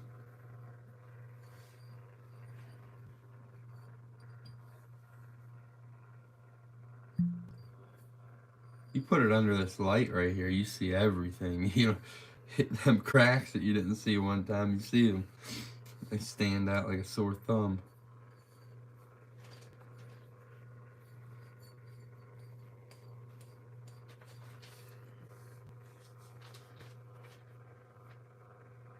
Heck yeah, John, always, always. Honesty is key. Spuds at 11, need 12. I just feel like, you know, karma's real in my book. Some people don't believe in it, but I believe in karma, and you know, treat others the way you want to be treated. You know, on lag time. 5. 4, 3, 2, 1, 0. That was Chris at 14. Chris at 14 on the poison. He got these. Chris watched me dig that. Hey, you got these on that one. Yeah, it is a bummer, Laura. I actually broke one today cleaning it. A little jar. It happens. Well, you do it now. All right, so here we got an ACL. We're gonna ACL it here. This says Sanders, 12 ounces. It says famous over a half century. Then on the back it says since 1905 at the top here. Then it says so good to drink, so good for you. Food for thirst. Bottled by Cassandra Bottling Company Incorporated, Cassandra, PA. Let's go zip code. Pretty cool ACL. I'd say 1950s, 1960s. I don't really run ACLs too often, but I know some of them can be super valuable. So, hey, people like them, I'll run them. Let's do a $3 start. I don't know anything about this bottle at all.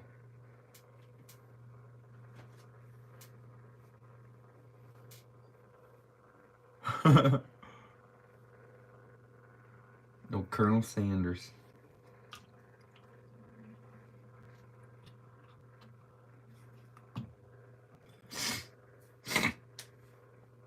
$3 start on the AC out of Cassandra, PA.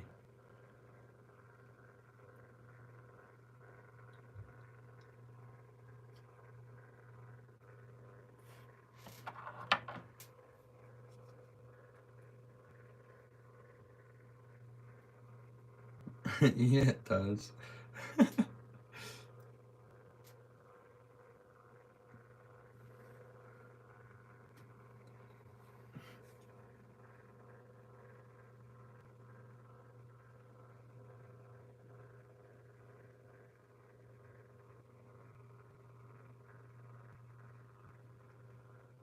Sherry's at 3.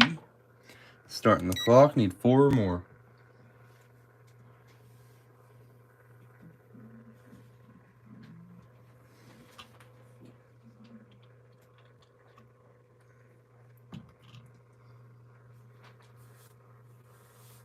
So yeah, guys, I'd imagine you're gonna see us in the future, in the near future, digging with Badger and Steam Shovel Steve. You're going to see us digging with our buddy Jason again out in Kentucky. You're going to see us digging with Joel up in New York. You're going to see us digging with... Who else? Who else wants to dig? Oh, there's a couple other people. I just can't even think of everybody off the top of my head. But we're gonna travel. We're gonna get out there. I'm pretty sure John Johnston Ball, if anybody knows him, was wanting me to come down and dig with him. We're gonna get around. We're gonna try to 5, 4, 3, 2, 1, 0. That was Sherry at 3. We're gonna get around and try to get into some bots, man, and go share some great memories with people, because that's what it's all about. Oh yeah, John, I'll be back in Wheeling too eventually. I'm sure I'll be back in Wheeling. Hey, quit that burn. The old Wheeling guy, he's real into Civil War detecting now. He got himself a real nice detector, and he's hooked. He's absolutely hooked on Civil War detecting. But we will be back over there, and I am in touch with him. I just talked to him the other day, but we'll be back. If not there, Pittsburgh or somewhere, we'll be digging a pit. But here we go. Here we have, and it's going to be really hard to see because of the lighting. Here we have one of the little Japanese hand-painted little like vase thing. This came out of the dump the other day. It's got a couple women on it. I don't know what they're doing. The one looks like she's doing karate. She might be throwing a kick there. I'm not too sure. And then they're all standing beside a river. Really, really cool piece. Turn of the century. Awesome little piece. Hand painted. We're going to do a $10 start on this. $10 start. These are normally broke.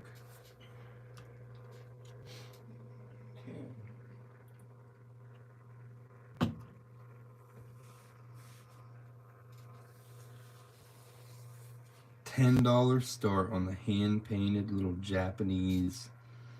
Not even too sure what it was. I'd say around 1905, 1910 Lee.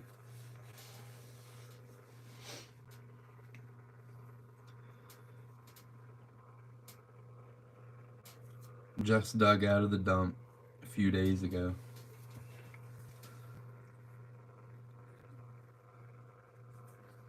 I'll tell you what I'll do. I'll throw in this little chemical topper too. This would have, somebody in the last auction said there would have been a cork in this. It would have went down into a chemical bottle. It says B. Heller and Company out of Chicago, manufacturing chemists. Really cool looking little topper. Like I said, $10 start.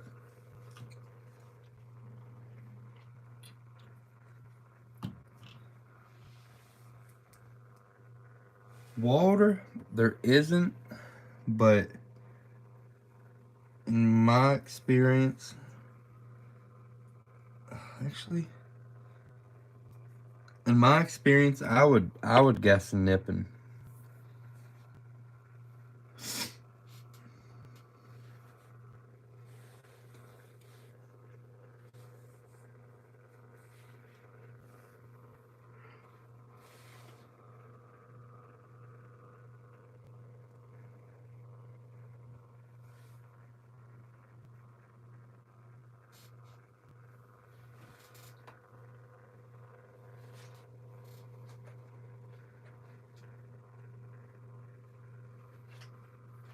Christine, no, but I'll run them here in a second. Let's go ahead and run them. What is it? The dolls. Alright. Throw that in there. Here's what we're gonna do. We're gonna do first. Check this out. This is also dump dug. It's like a robin. a little robin or something like that, little porcelain bird that came out of the dump. We have a baby doll. It does have a crack through the body, but It's got the eyes. yeah, well, the eyes are attached. They're not separate. There's a full body with the head. Kind of creepy. We have a head. Nice paint.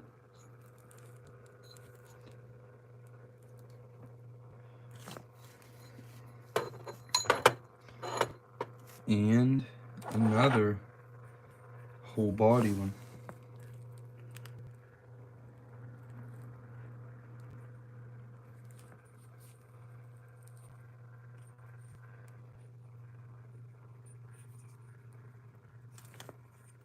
So 3 dolls and a bird. Let's do a $5 start.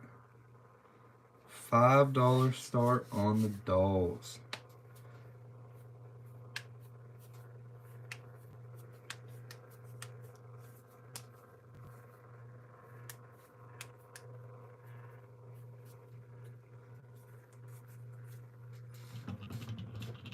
Get me a coffee. Come on, make me a coffee. He does them arrows next. I will eventually. Christine's at 7, starting the clock. Need 8 or more. These are all dump or privy dug. I'd say a couple of them probably came out of privies, but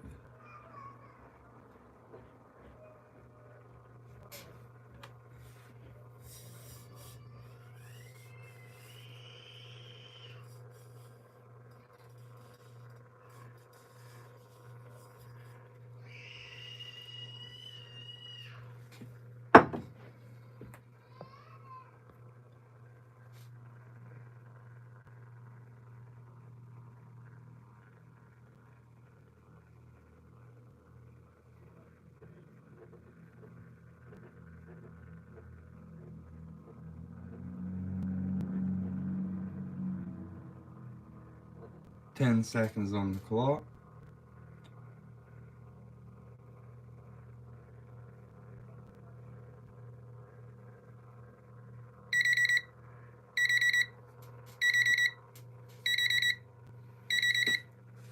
Five, 4, 3, 2, 1, 0. That was Christine at 7. Christine at 7.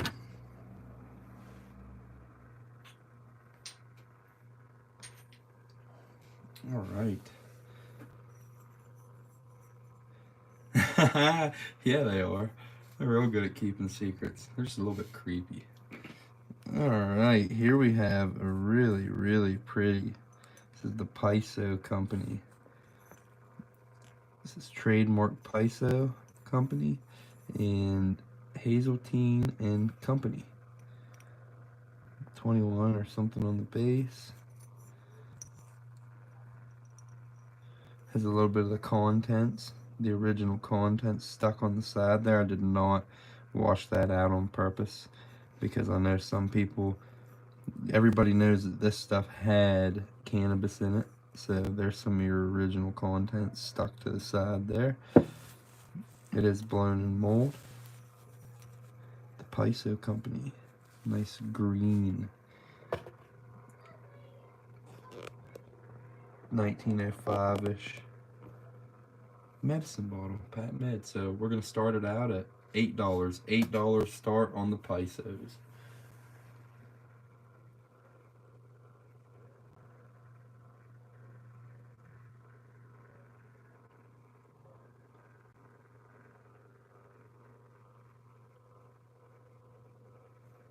Sherry's at 8, starting the clock.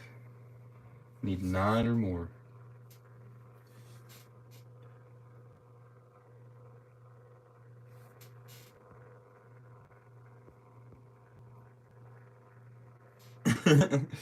Daggone Hex and baby dolls.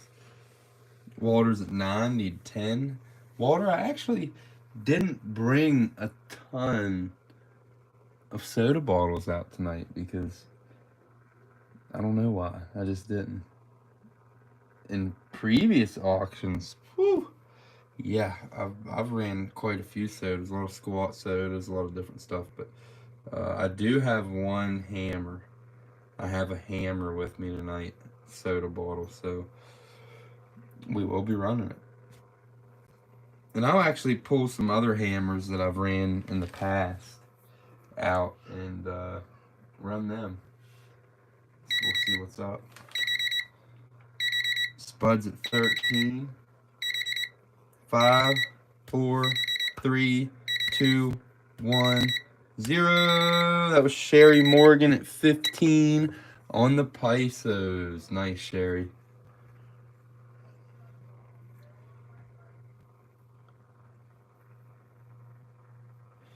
Gail, you were just out on that 16. Alright, speaking of sodas, I'm going to go ahead and put this Pepsi Cola. This is a Pepsi, and it is called a peanut Pepsi. And they are pretty hard to find. This one is out of DC, I'm pretty sure.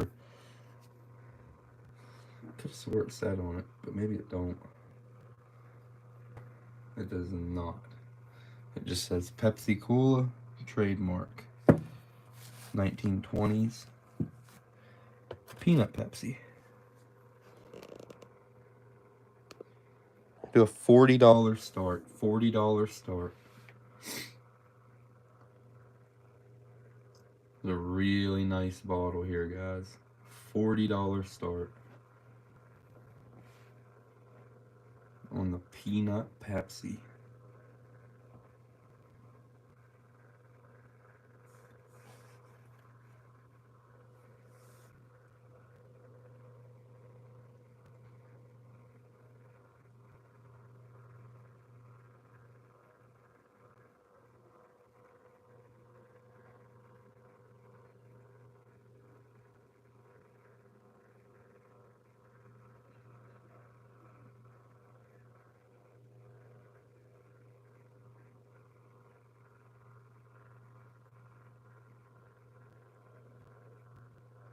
$40 start.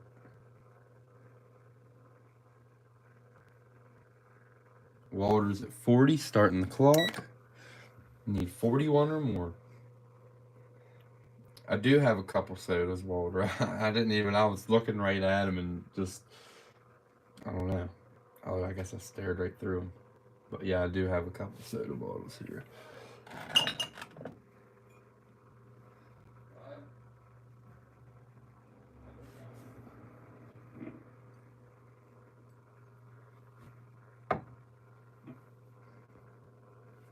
Need 41 or more.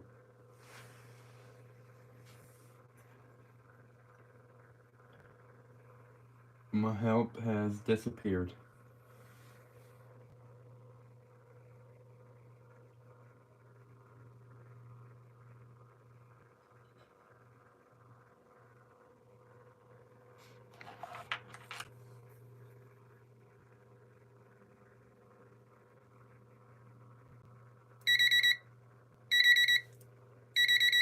On lag. 5, 4, 3, 2, 1, 0. That was Gale at 41 on the snipe. Oh man, out of nowhere. Nice.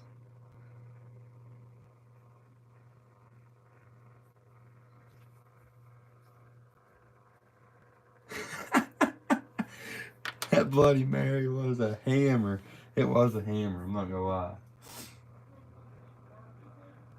Alright, so we're gonna run one of the Hostetler bottling works out of Myersdale Hutchison soda bottle, but this is the one without the registered on the bottom. So one of these is rarer than the other. I don't remember which one it is, but they're both pretty hard to find.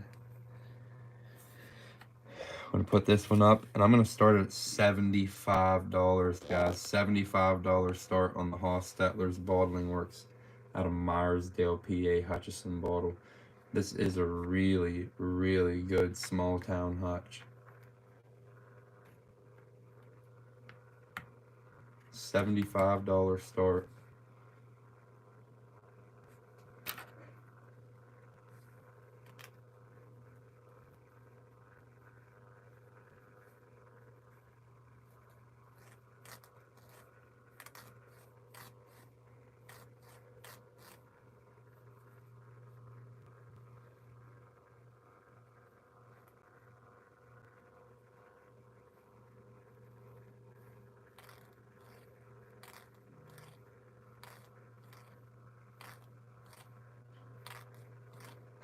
Hi, Chris.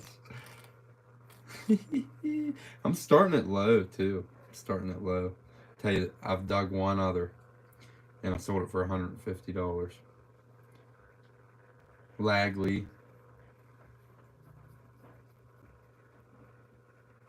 100 for both.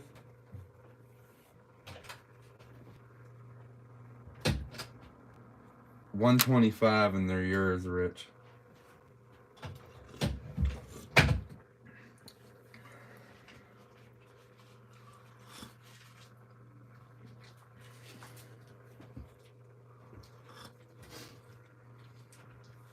I'll do them both for $125, Rich. Alrighty. Rich wants both of these.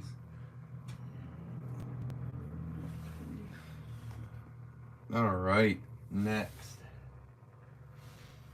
Here we go. We're not done with sodas yet, though. We're still kicking. Here we go. Here's a good one. Yeah, it is. Alright, so we went to my buddy Sean's dump the other day, and it's been a long time since we've been there. And we actually saw that somebody's been sneaking in there without permission and digging it. And Sean's not very happy about it. He's very upset. You know, it's a shame because Sean's in his 60s. He's an older guy. You know, it really bothers me because he looked at me and he said, he said, for years I sat over here and I dug. He said, I didn't have a problem. He said, I've never dug a hutch. He told me, one thing I'd like to do before I get too old to dig is dig a hutch. And there are hutches in there. They're hard to find.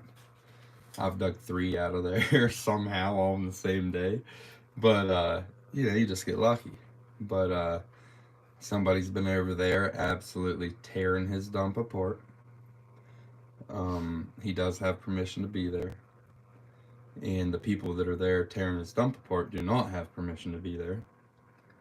I'm not going to say any names, but I'm sure some people probably know who I'm speaking of. I think that it's a shame that somebody can go into somebody else's dump and completely trash it and make it look like an absolute mess. It's sad. It's really sad. And the way these people are digging is extremely dangerous. They have 8 to 10 foot holes going underneath an old cobblestone road. If these holes were to cave in on them while they were in them, they'd be dead. There would be no more digging. If this were to happen in our area and people got buried digging bottles on somebody else's property, there would be nobody digging around here anymore. They would make sure of it that nobody dug dumps around here. I do not want that to happen. Yeah, so we went there the other day and his dump was absolutely turned upside down. He was very upset. Sean's a really good guy. And I just think it's a shame. I really do. I think it's a shame that some people just can't find their own places to dig. But anyways, we're going to continue. And we're going to run this bottle because as soon as I got there, one of the holes that one of the goofballs had started that's extremely dangerous, I got in it and I pulled a straight side Coke. Coca-Cola Bottling Company out of Cumberland, Maryland. Nice block letter Coke. blown in mold. Around 1905, 1910. It does say Coca-Cola on the base. Nice bottle. It's gonna do a $20 start. Who got that? Gail at 41, and then Sherry got this at 15, Okay, so and then Christine got these at 7. Walter's at 20, starting the clock.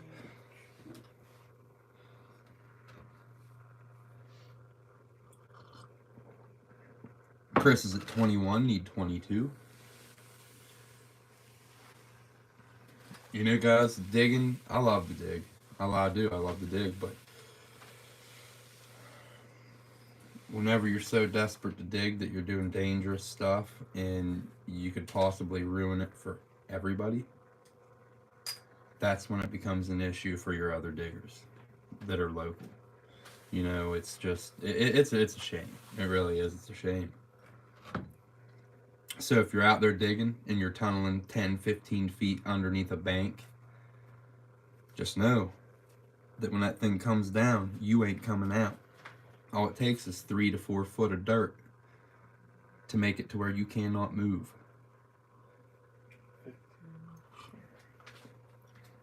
What's up, James? On lag. 4, 3, 2, 1, 0. Oh, Chris just barely got in at 27. Chris at 27 on the Coca-Cola. Water says nobody bid, please. Woo. All right, let's run another soda. Heck with it. We're gonna run one of these ice blue. But look at the color on these soda bottles, guys. The color on these soda bottles is incredible. This is the one I was telling you about, Chris. So this is a ice blue Malampy, and what's different about this is the color. Super dark blue, and then it says Gooding in large letters instead of small letters. The neck is longer. The bottle's shaped a little different. It is blown in mold, of course, and it's a little earlier, and it's hard to find. There might be, I'd say now, 10 to 15 of these floating around. I mean, we dig them here and there, but not super often. Do a $15 start. $15 start. You got it, Gail, or you got it, Walter. Come on, man. I believe in you.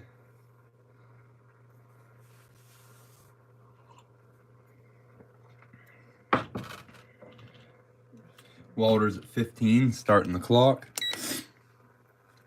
I'm happy to see that you figured out how to get on here.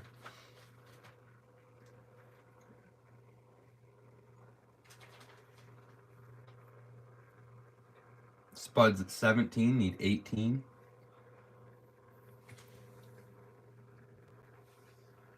Like I said, good bottle here. Don't see them very often. After I'm gonna run 2 more, and then I'm gonna run some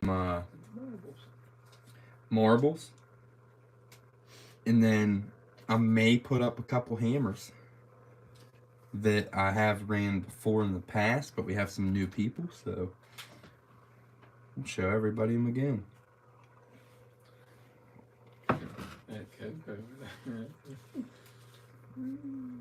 If it don't, it ain't gonna. But I'm probably gonna put them on eBay, on Fleabay, and pay the, or I should say Feebay, and pay the fees.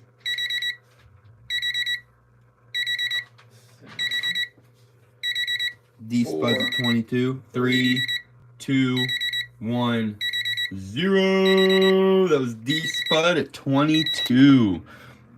D Spud at 22 on the Malampy. That's a good soda bottle too. Alright. So, battle of the sodas. Alright, how about this one? Look at the color on this. I'm just gonna let you take that color in for a minute. It's Woo! sapphire blue. Oh, It's look rare. at the color on this soda bottle. That's a rare color. It's rare. Considered rare. Oh, all right, now we're gonna see what it is. It's a G Eberwine out of Savannah, Georgia. That color is rare. It's sapphire. Mineral water. Embossed on two different sides. It is a 1870s, 1880s soda bottle. Don't forget to tell them it's rare.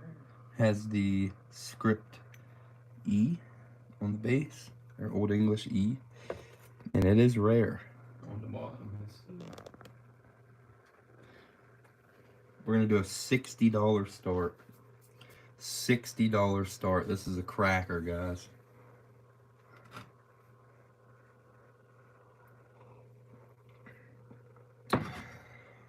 The old Southern soda bottle. Anything early from down south, you just don't see it.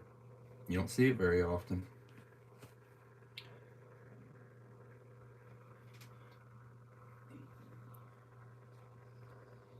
$60 start.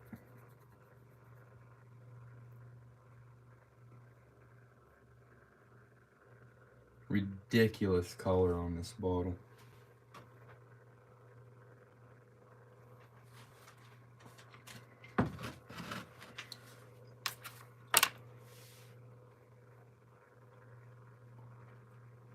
I knew it would.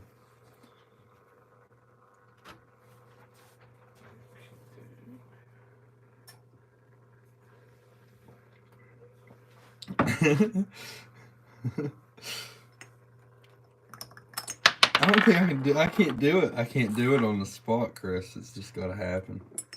It's gotta be one of them things.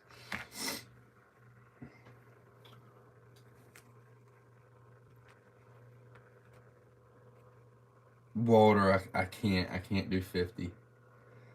I can't do 50. I could do 55. I could do 55.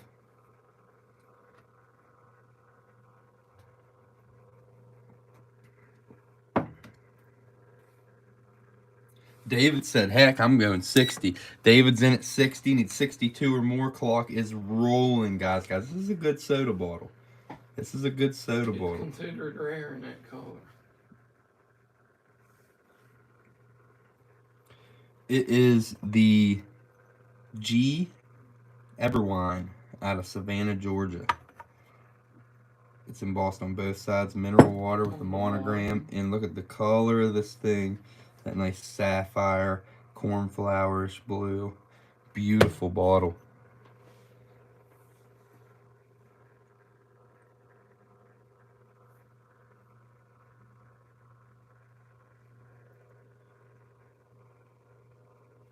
Most likely early 1880s on this guy.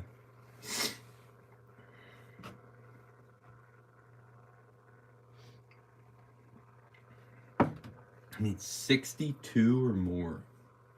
62 or more on lag. 7, 6, 5, 4, 3, 2, 1, 0. That was David Jimney at 70. David Jimney at 70, taking home the Georgia bottle. Gail, your 75 was out, brother. It is. It's a nice spot. What was just behind me? Ha! Ha! So here is the hammer for the night. Well, I have other hammers here, and we're probably gonna put them up, see what's up. But this right here was my hammer for the week. Probably the best bottle I dug all week. Here it is, the green Pickle. Ugh. Check this thing out, bubbles all in it. And with this lip style right here, guys, you see this lip? It could even be late 1860s. Nice rolled over lip. It is absolutely gorgeous. For this to come out of a turn of the century dump is crazy. I mean, look at that lip. Good night. What a pickle. Like, I've seen cathedrals in this green, but I've not seen one like this in green. They're always aqua. Always aqua. We're going to say, could be 1860s, but just to be safe, we're going to say 1870s. Paneled pickle, or Gothic pickle. Gothic style pickle.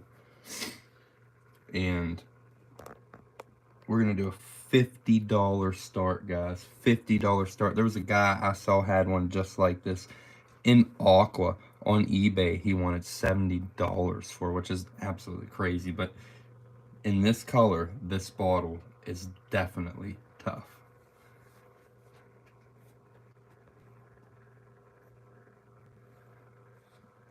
I know, it is a killer. I probably won't dig another one this color. Chris is at 52. We're starting the clock. David's at 70. Needs 72 or more. Increments of 2. When we get to 100, increments of 5. Chris is at 72. Needs 74.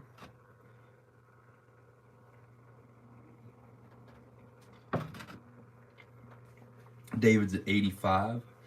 Need 87.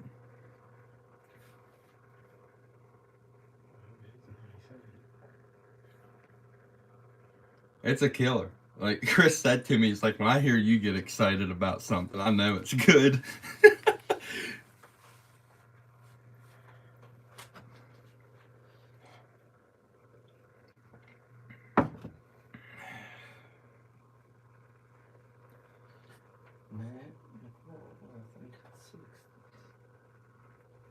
Could be 60s. Oh yeah, it very well could be 1860s. 7, 6, 5, 4, 3, 2, 1, 0. That was David Jimney at 95. David Jimney at 95. Oh, to Chris secure just dialed the with bottle. 100. Yep. Oh, Chris, you should have just threw that 100 out sooner. Yep. Did it. But see, Chris has the luxury of digging the dump that it came out of, so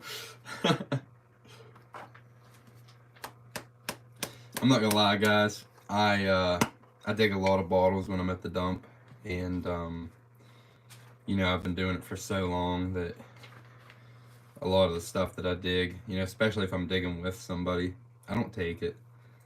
You know what I mean? I have boxes upon boxes of bottles. And if I know that I already have boxes full of that bottle, I'll leave it there. Or I give it to Chris, or, you know, Chris just started not long ago, so there's a lot of stuff that I have that he doesn't. Okay, And marble time. let me tell you something, that guy Chris, he's got a passion for glass. I like it. Alright, so we're gonna do some marbles, guys. 15. Alright, so marble lot number 1. We even got an amber Chesborough Vaseline from New York. Not a clear, but an amber. And oh wow, what in the world is going on with that? Yeah, I don't know what that is. Oh, that'd have been a crazy marble. It's Got a chipped. little chip, but it's Here's a still marble crazy. that's gonna be in this, and I couldn't even tell you what it is. It's wicked. It's chipped up, but wow, I ain't never seen nothing like it. How many's here? 15, I think. Yep, 15 marbles. 15 marbles in this first lot. There they are. A little bit of everything. Here's your jar. The jar does have a little ding in the back, but nice amber Chesborough Vaseline. You don't see them in amber quite as often. And do a $10 start.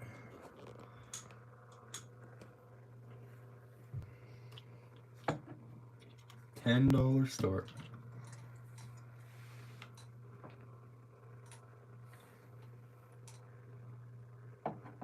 Dang, Mike, that thing's crazy. It's wild. Are they early? 15 marbles, $10 start. Poofies at 10, starting the clock. Need 11 or more.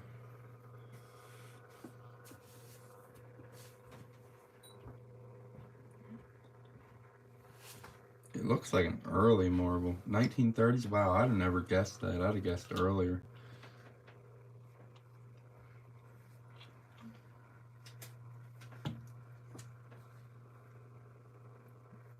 Christine's at 14, need 15.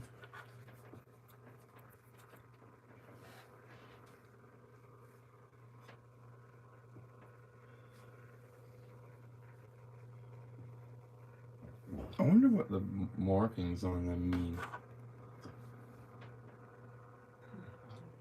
Maybe that's how many they were finding. I don't know. Some real nice material though. On lag. 3, 2, 1, 0. That was Christine at 14. Christine at 14.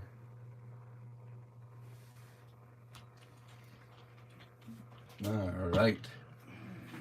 Marble lot number 2. How many's in this one? 20. Alright, we got 20 in this one. Here, I'm going to show you the jar first. I actually just dug this out of the dump. It's really cool. I have no clue what it was. Maybe a lamp, maybe some kind of cream. It does have a little bruise right there on the heel. But really cool little fancy jar. And the marbles, here they are. A little bit of everything there. You got this black one with like white swirls in it. Looks early. Look at how played with that is. Heavily played with.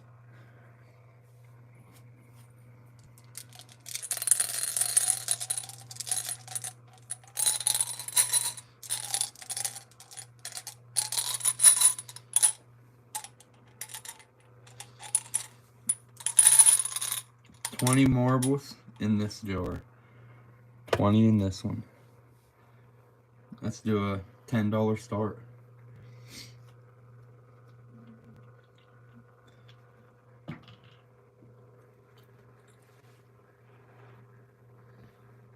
$10 start, 20 marbles. Who got that last one? Christine, wasn't it? Christine. For how much? 14. Okay. Chris is at 10. Starting the clock. Spud's at 12. Need 13. I guarantee that green one on top because they look crazy. One on top. I'm sure a lot of them probably glow. The marbles will glow with the black light sometimes. But I don't know. I'm gonna have to check that one out.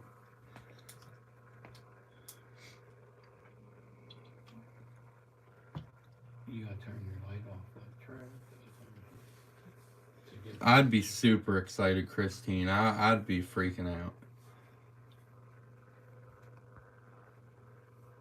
Matt, I do somewhere.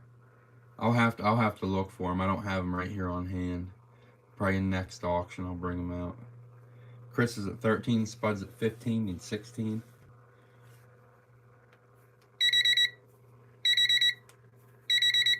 Poofy's at 16. Needs 17. 4, 3, 2, 1, 0. That was D Spud at 18. D Spud at 18 on the marbles. Nice, nice.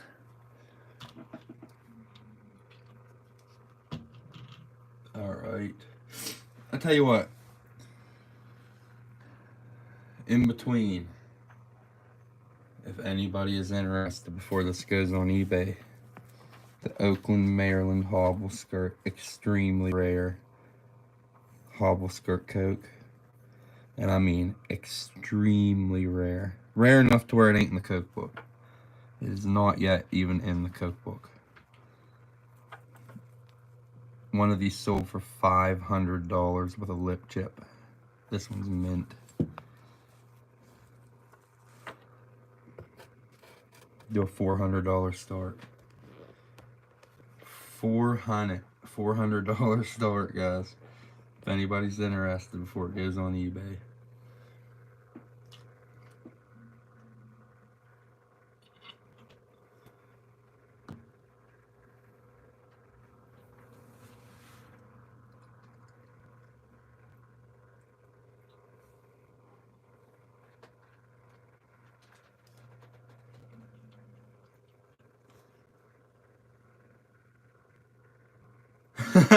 Christine, I'd love to. I would love to. That'd be awesome. But I can't, unfortunately. A payment plan? Yeah, it's a 1915 Coke, Mike. 1915 Hobble Skirt. We'll see what it does on eBay, Chris. And if it don't sell on eBay, we'll do a payment plan. We'll do that.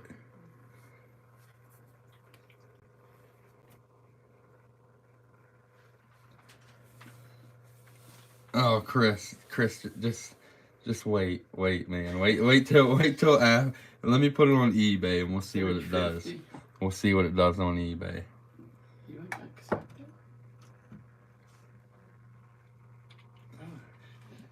it? We'll see what it does on eBay.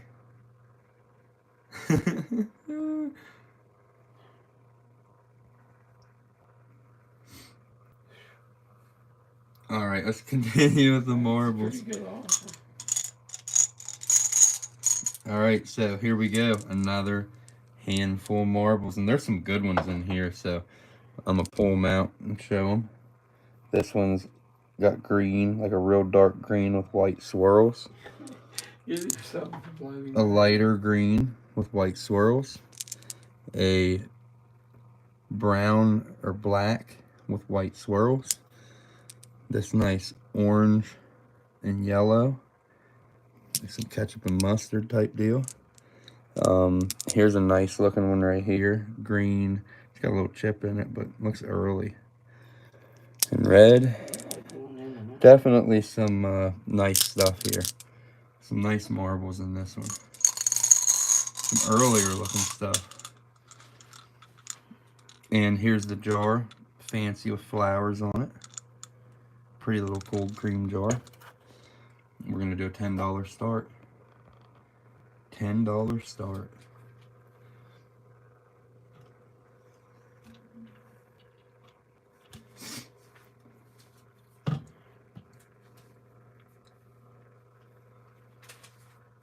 Chris, I'm gonna incorporate it into this next video.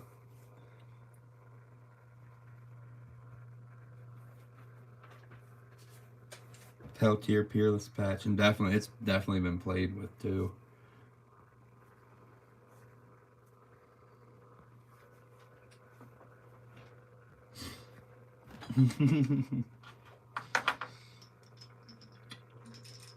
That wouldn't be bad, Christine. Oh man, I wish I could. I wish I could.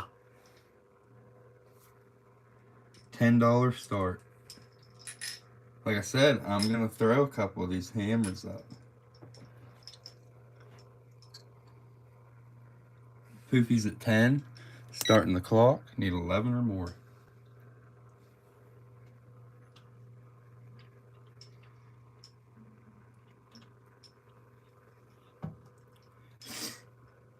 Probably caused them to chip a lot whenever they were played with.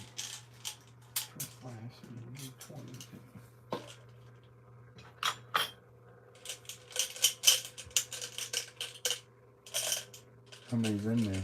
15.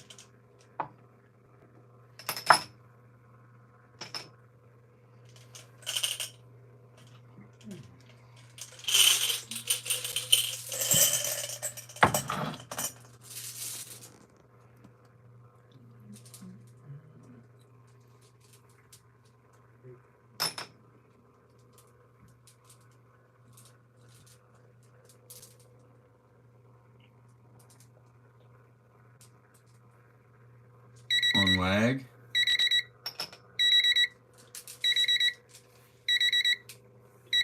Five, 4, 3, 2, 1, 0. That was Poofy at 10. Poofy at 10. Alright, last marble There's lot. some nice ones out there. Last marble lot, and then I'm gonna run a couple hammers. I'm gonna throw a couple up, see what's up. Alright, check it out. 20 marbles in this lot. And there is a lot of, I don't know what these are. What are they, acros? Something, some kind of agates. But 20 altogether, all kinds of different colors. And this is actually a fruit jar lid that was dug out of the dump. I'm not even sure what it goes to. It could be crazy, I don't know. And we're gonna start it out at $10.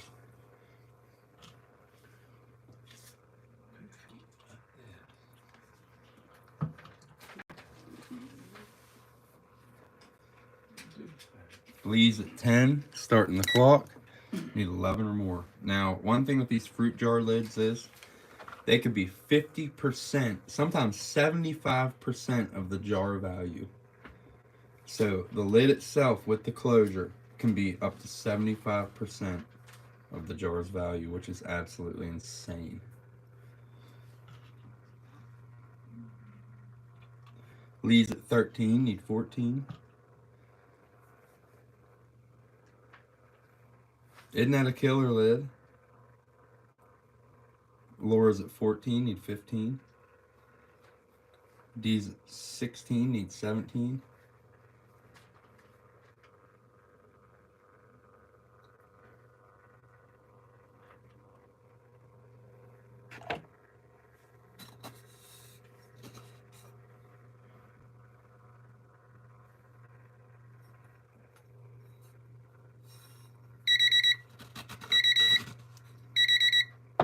On lag.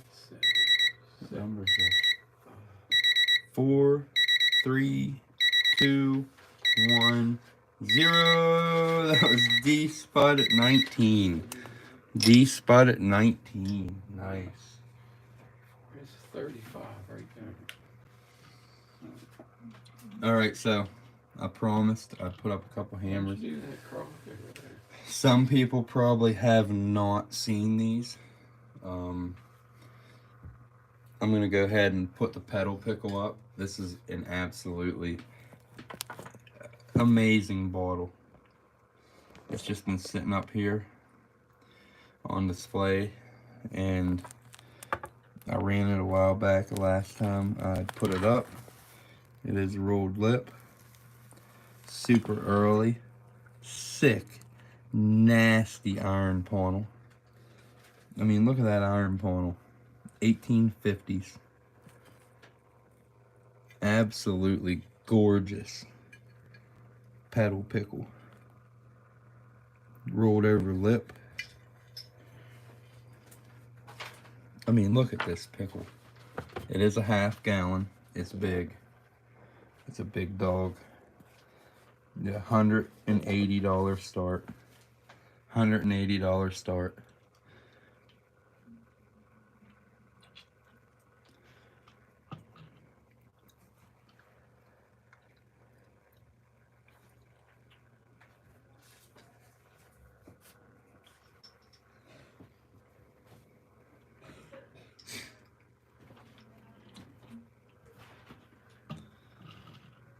$180 start. Right, Steve? Isn't that a killer? The panel on that thing's just stupid.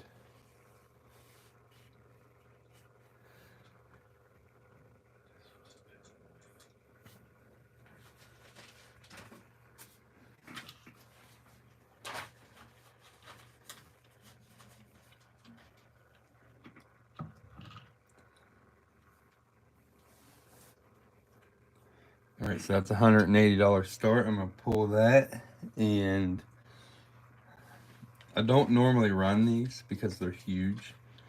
And if somebody does happen to bid on this, it's going to have to be shipped in a separate box. But here is a 1840s Demijohn. There's your lip. That is not cracks in there. That's just how crude the lip is. Really nice color. And a sticky funnel. See the funnel right here. That might be open. That might be an open point. Yeah, it's real sharp.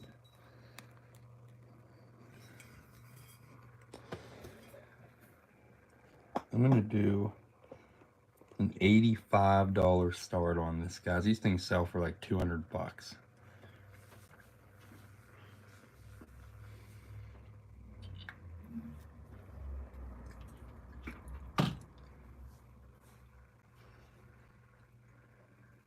$85 start.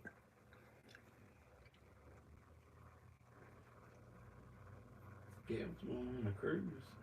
Yeah, you can take me with you, Gail, man. We'll go out there and we'll do it up.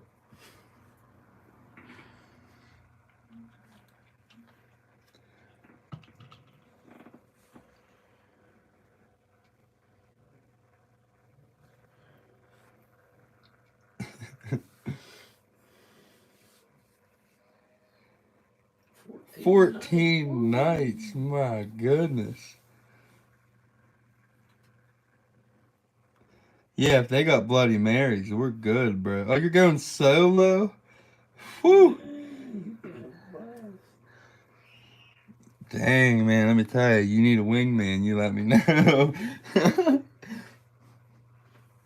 Alright, but the rest of the stuff I got's just pretty much Demijohns, so, and they're all around the same price. They're all pretty heavy. I guess I'll go ahead and run this again. This is a Cowden crock. See, it's stamped something Cowden out of Harrisburg, PA. It is real early. You can tell by the real thin lip of the crock. Really nice, smaller. It's a smaller crock, so not real bad on shipping. And we're gonna do a $40 start on this. $40 start. Hey, I'll put them expensive spark plugs in. Uh-huh. Change it on. It runs like a top. It ran good before. No, it's real good now.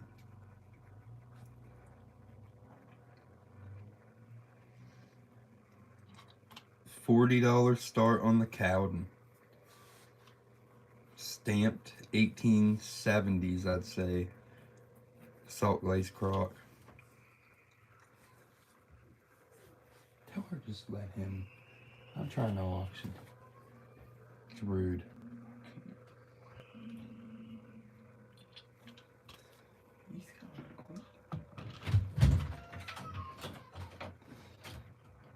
But alright, that is the last run of the night, guys. Last one.